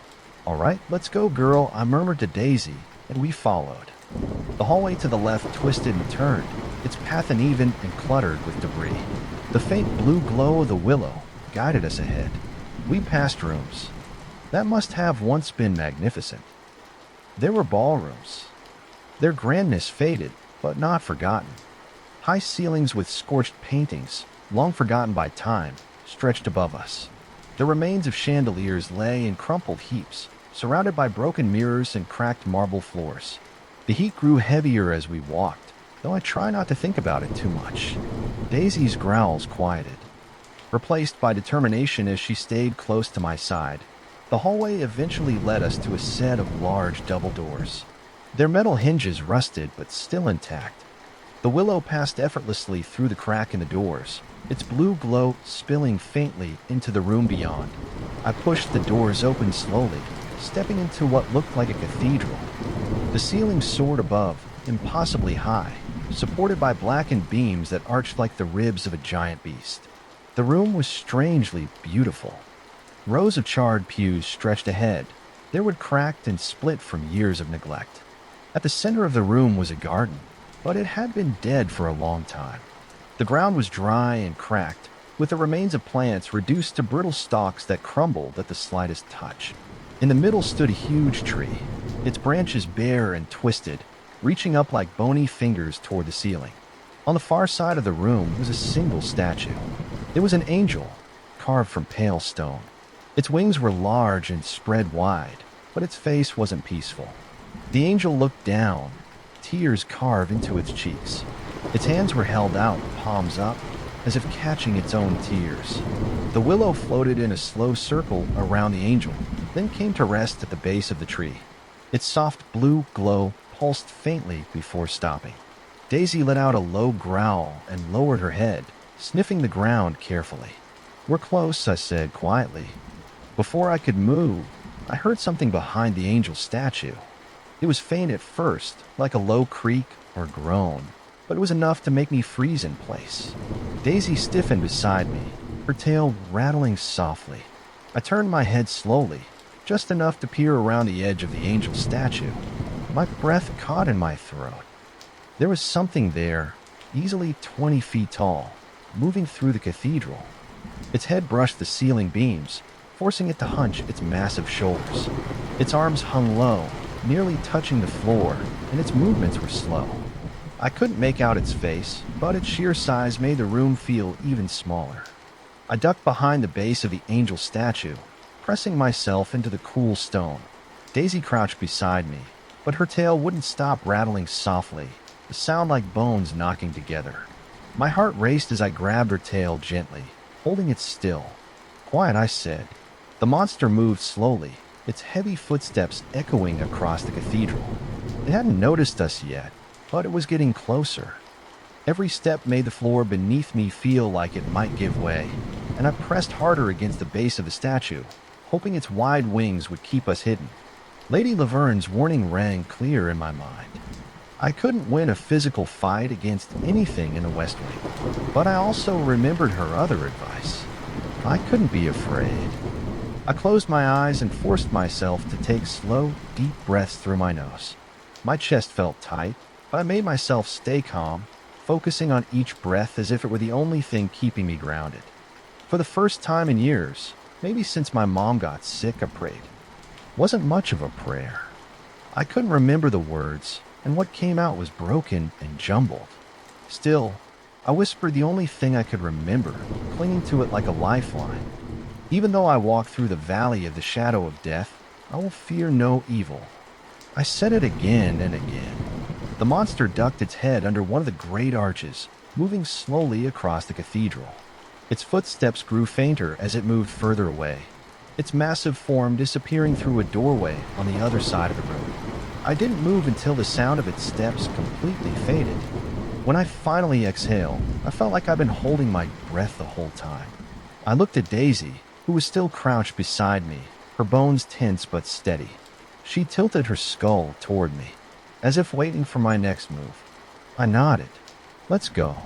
The willow was still at the base of the angel statue, its soft blue glow dimming slightly. It circled slowly in place, but it didn't move forward. I crouched down beside it, watching as its glow faded completely. It had run out of whatever energy it had, and that meant I only had 2 left. I tucked the jar back into my pocket and stood, glancing at Daisy before stepping forward. The next hallway loomed ahead, dark and twisting, but I had no choice but to keep going. The cathedral's stillness lingered behind us as we moved into the unknown. Daisy stayed close, her rattling footsteps the only sound in the silence. Whatever lay ahead, I knew we had to keep moving. Lucy was still out there, and I wasn't leaving without her. The next set of hallways stretched out ahead. As Daisy and I moved forward, I noticed the walls were covered in paintings. They were everywhere, filling every inch of space. Some were large, dominating the walls with intricate frames, while others were smaller, crammed together like puzzle pieces. The scenes in the paintings varied. Couples dancing in grand ballrooms, knights in shining armor, clashing swords, children playing in parks under sunny skies. Every painting told a different story, a glimpse into different lives in different times. But all of them had one thing in common. Every person in the paintings, no matter the scene, had their mouth wide open in a scream. It wasn't subtle.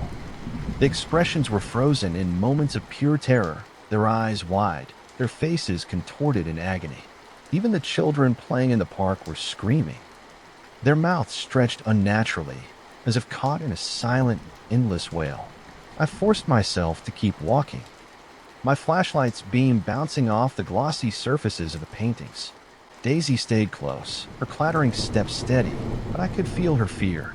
Her tail didn't wag, and her usual curiosity was gone. The hallway twisted and turned, and the paintings continued. The more I walked, the more it felt like they were watching me.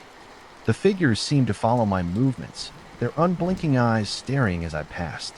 I focused on the path ahead, not letting my gaze linger too long at any one painting.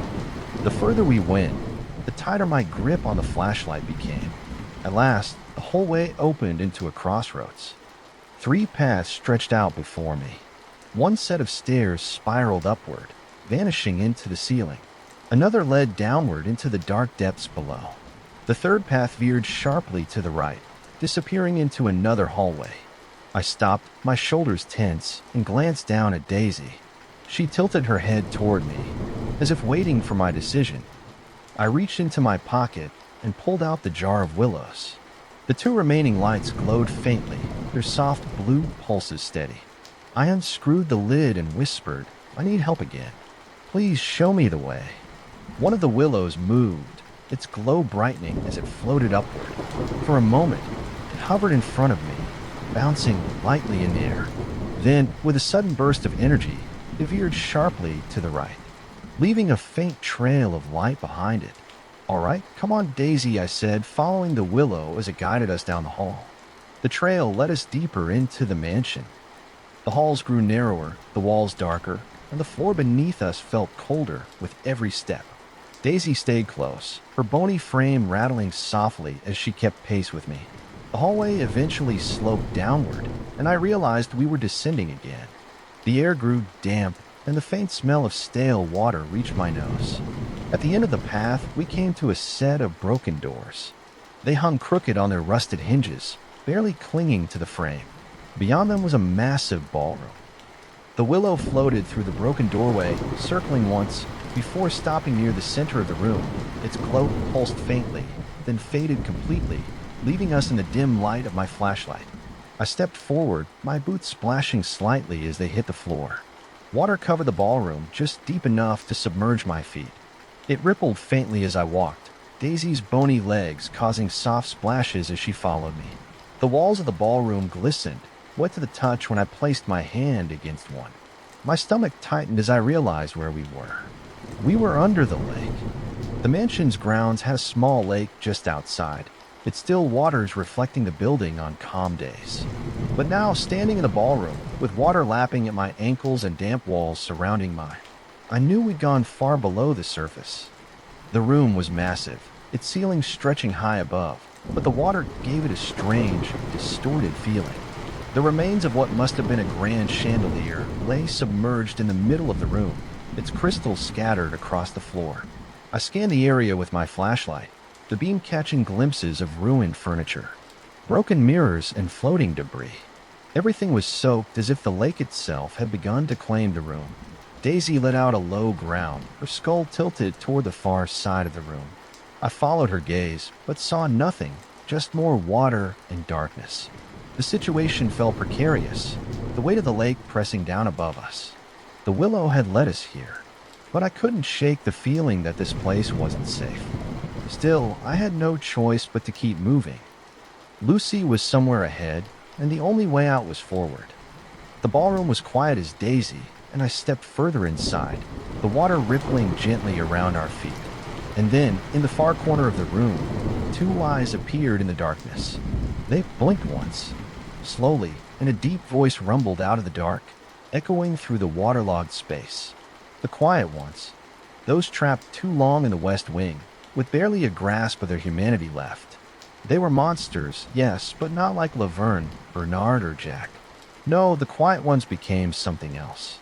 Something twisted. A dark, hollow version of what they once were. They loved to play games, to speak in riddles. Otherwise, they remained silent, watching and waiting. You may only pass if you answer my riddle. I froze. What? Daisy growled low beside me, her bony tail rattling faintly. Before I could react, more eyes appeared, one after the other, blinking into existence all around the room. Dozens, no, hundreds of eyes floating just above the waterline, surrounding us completely. I couldn't see their bodies, only the faint outlines of something shifting in the darkness. The water began to grow murky near the far corner, where a cluster of eyes was gathered. Something red was spreading in the water, staining it like ink. The voice spoke again. You may only pass if you answer my riddle. My mind raised as I forced myself to breathe steadily. Lady Laverne's advice echoed in my head. This wasn't a battle of strength. It was a battle of wits. What's the riddle? I asked. The monster's eyes narrowed slightly, and the voice spoke again. I am always hungry. I must always be fed. The more I drink, the more I grow. What am I? I repeated the words in my head, trying to focus. I'd heard this riddle before, but something about the way the monster asked it made me hesitate. Daisy growled again, and I glanced at her briefly. The eyes around us flickered, unblinking. They were waiting for me to fail. And then I remembered something, a detail from an old conversation with my mom. Back when I was a kid, riddles like this often had simple answers, but they also thrived on misdirection. Fire. The answer is fire, I said. The monster's eyes blinked slowly, and a faint rumble filled the room, almost like a growl of approval. You are correct. A chorus of low grumbles filled the room as the other eye shifted, clearly unhappy. The first monster spoke again, silencing the others. Get back. Let the human pass. One by one, the eyes disappeared, blinking out of existence, as if they'd never been there.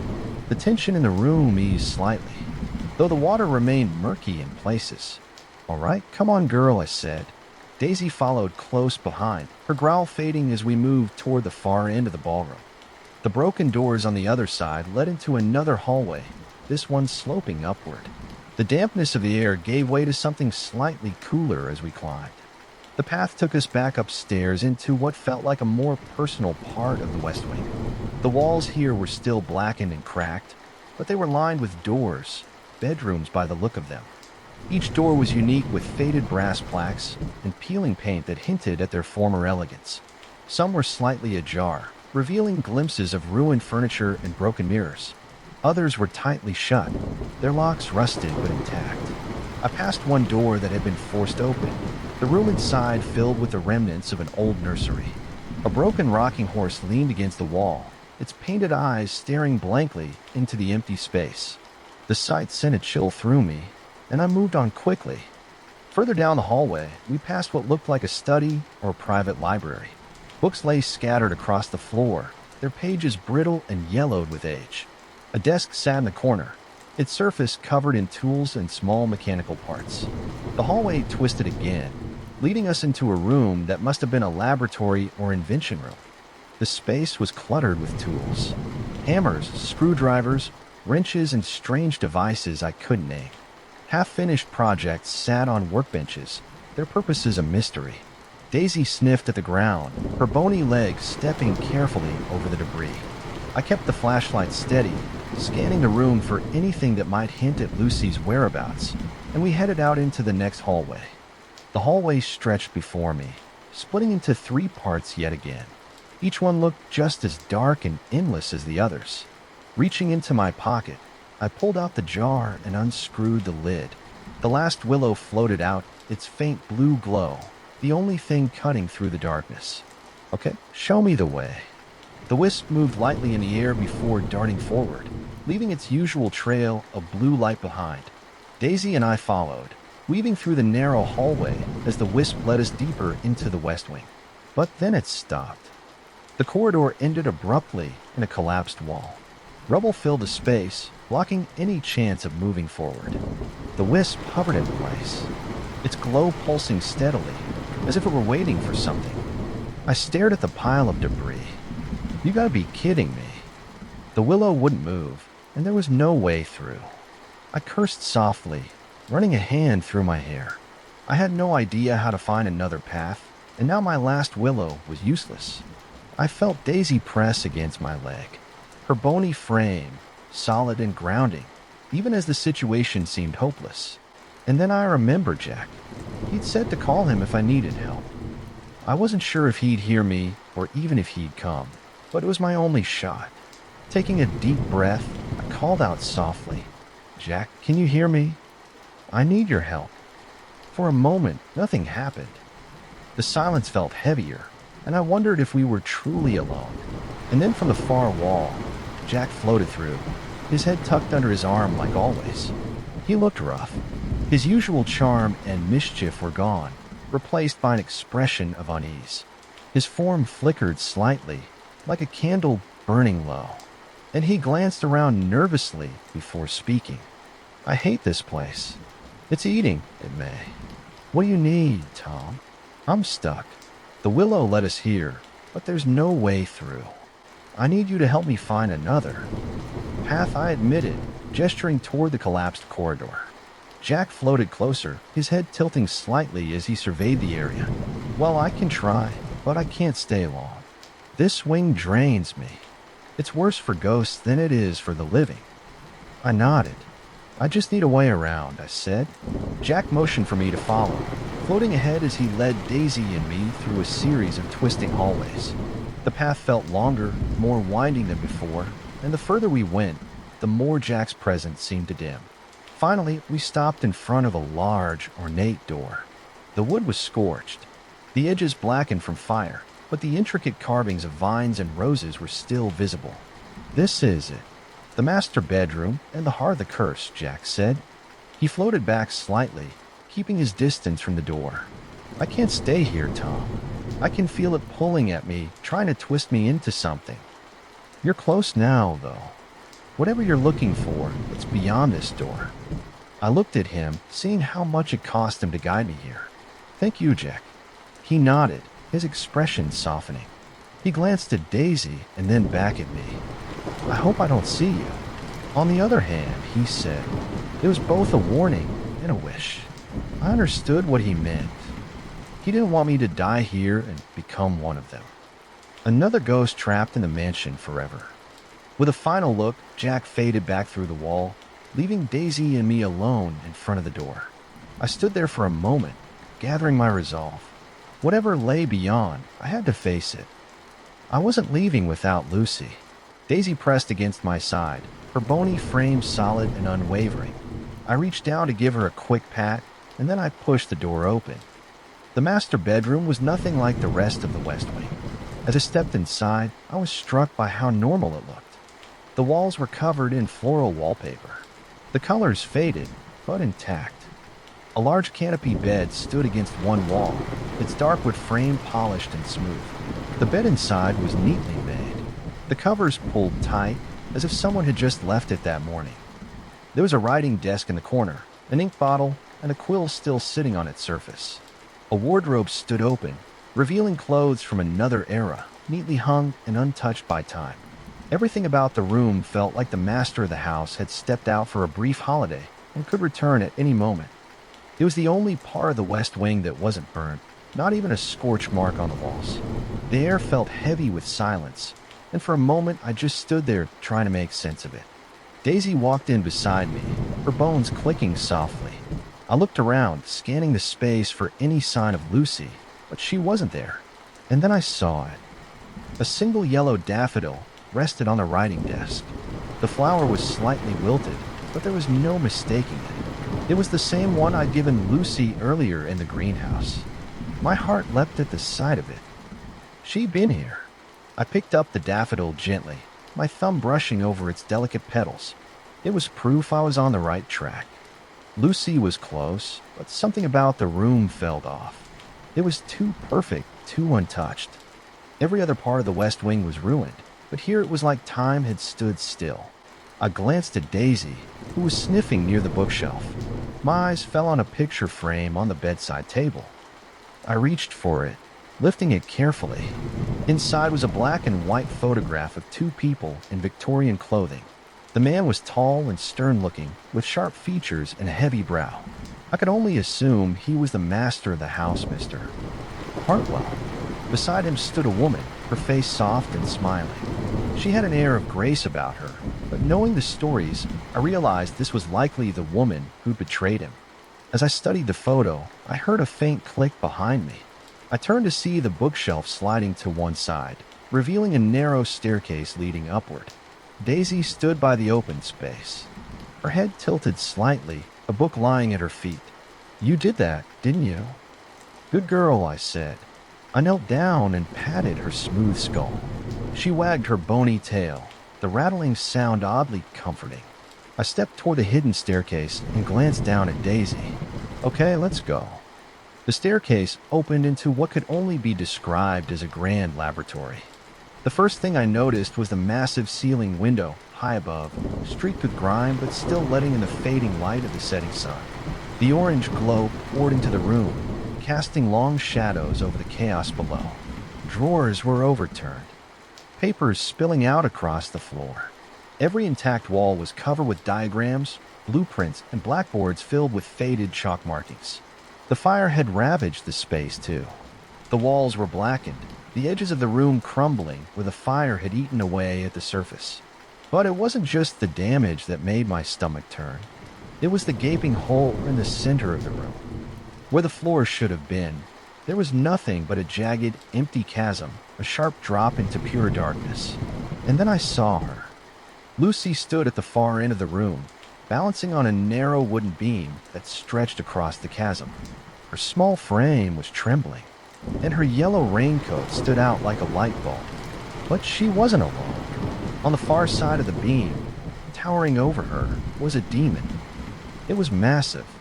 It didn't need to speak to let me know it was the master of the house, the cursed heart of this place. Its skin was cracked and dark, its limbs long and twisted.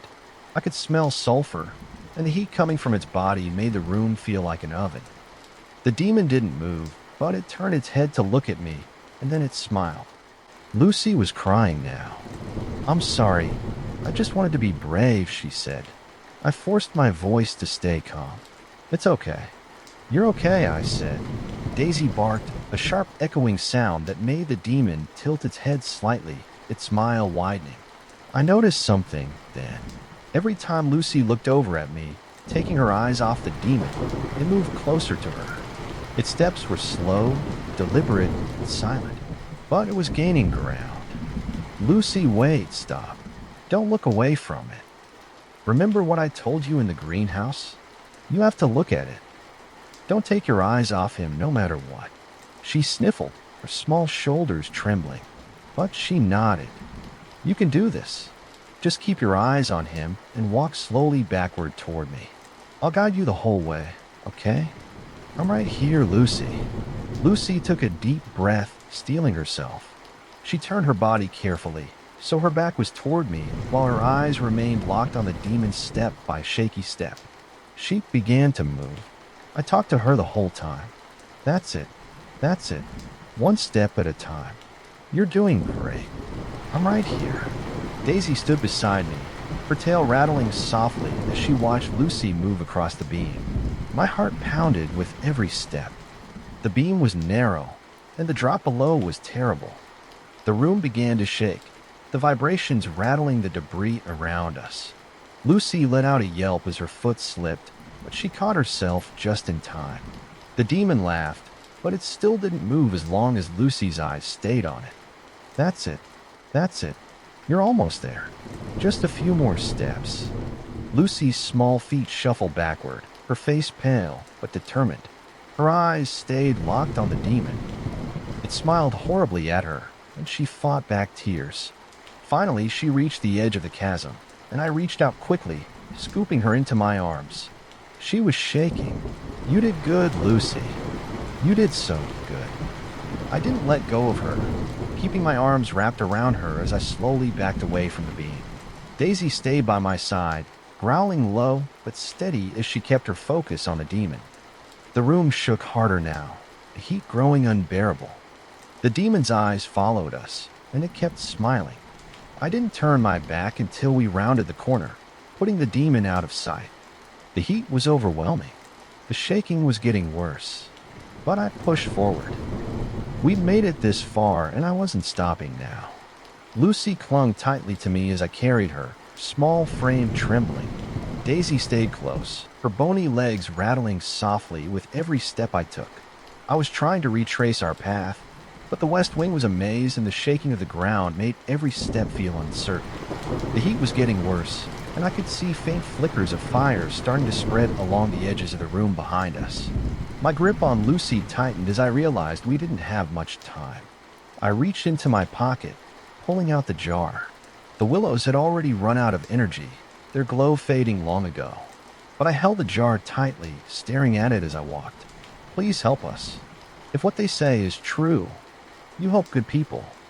She's just a kid. For a moment, nothing happened.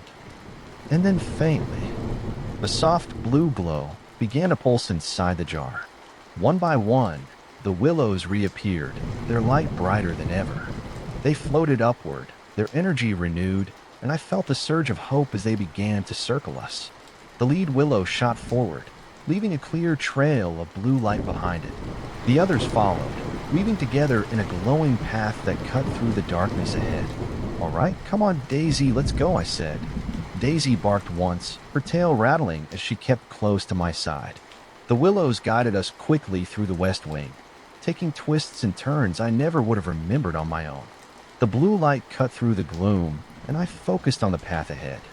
Ignoring the fire behind us, the ground shook harder, and pieces of the ceiling began to fall.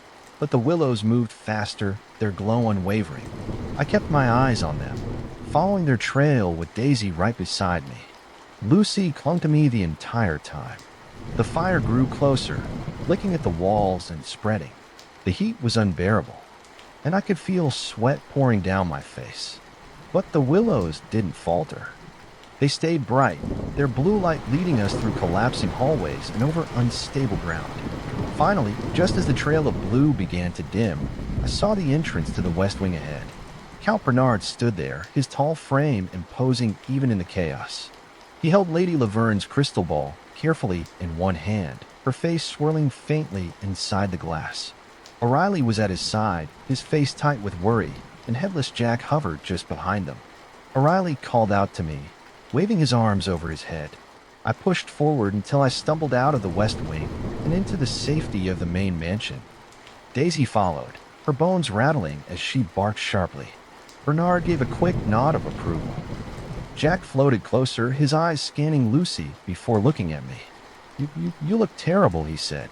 I managed a weak smile, my knees nearly giving out as I set Lucy on the ground. She stood shakily, her hands still clutching mine. "You're alive. Miracles do happen, it seems," Lady Laverne said, her voice echoing faintly from the crystal ball. The others murmured their agreement, though Jack's expression darkened as he glanced back toward the west wing. That place should never be opened again," he said a little later.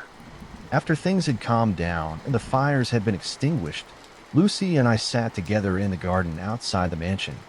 Daisy lay nearby, her bony tail wagging. Lucy looked up at me, her big eyes filled with guilt. "Thank you for saving me, and I'm sorry. I didn't mean to cause so much trouble." I shook my head, giving her a small smile.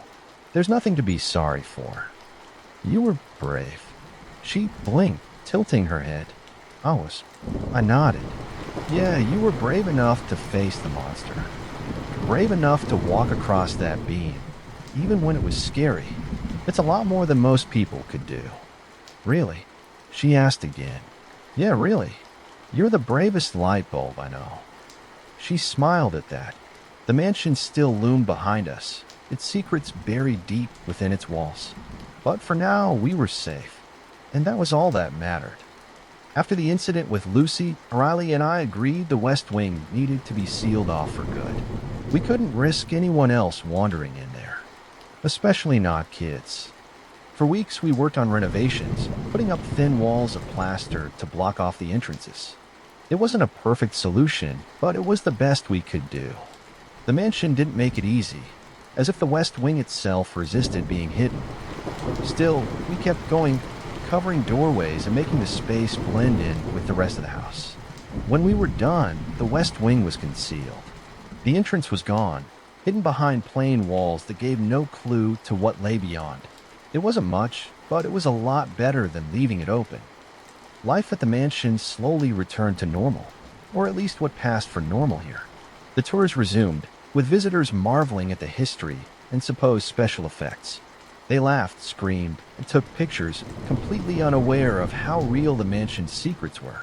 Inside, the monsters carried on as they always had. Headless Jack popped up unexpectedly in hallways, cracking jokes and scaring visitors in his usual charming way.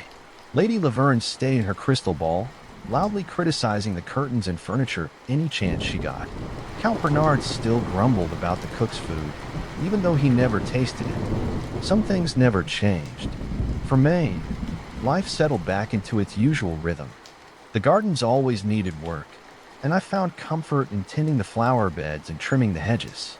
Daisy was my constant companion, trotting beside me with her rattling steps and wagging tail. She never strayed far, even on long days when the sun beat down or the wind swept through the grounds. I found myself planting more daffodils around a mansion, their bright yellow blooms bringing a sense of warmth to the old weathered stone one evening. As the sun dipped low and painted the sky in soft hues of orange and purple, I stood in the garden, a spade in one hand and a tray of daffodil bulbs in the other. I glanced up at the mansion, my eyes lingering on the west wing. From the outside, it looked the same as always, its towering walls unyielding and still. But I knew the truth. I knelt in the dirt and planted another bulb, pressing the soil gently around it. Daisy lay nearby, her bony frame stretched out as she watched me work. I paused for a moment, and I thought about all that had happened. Lucy was safe, and Daisy and I had both survived. I just hope that whatever's inside the West Wing is hidden now, and that no one else ever finds it.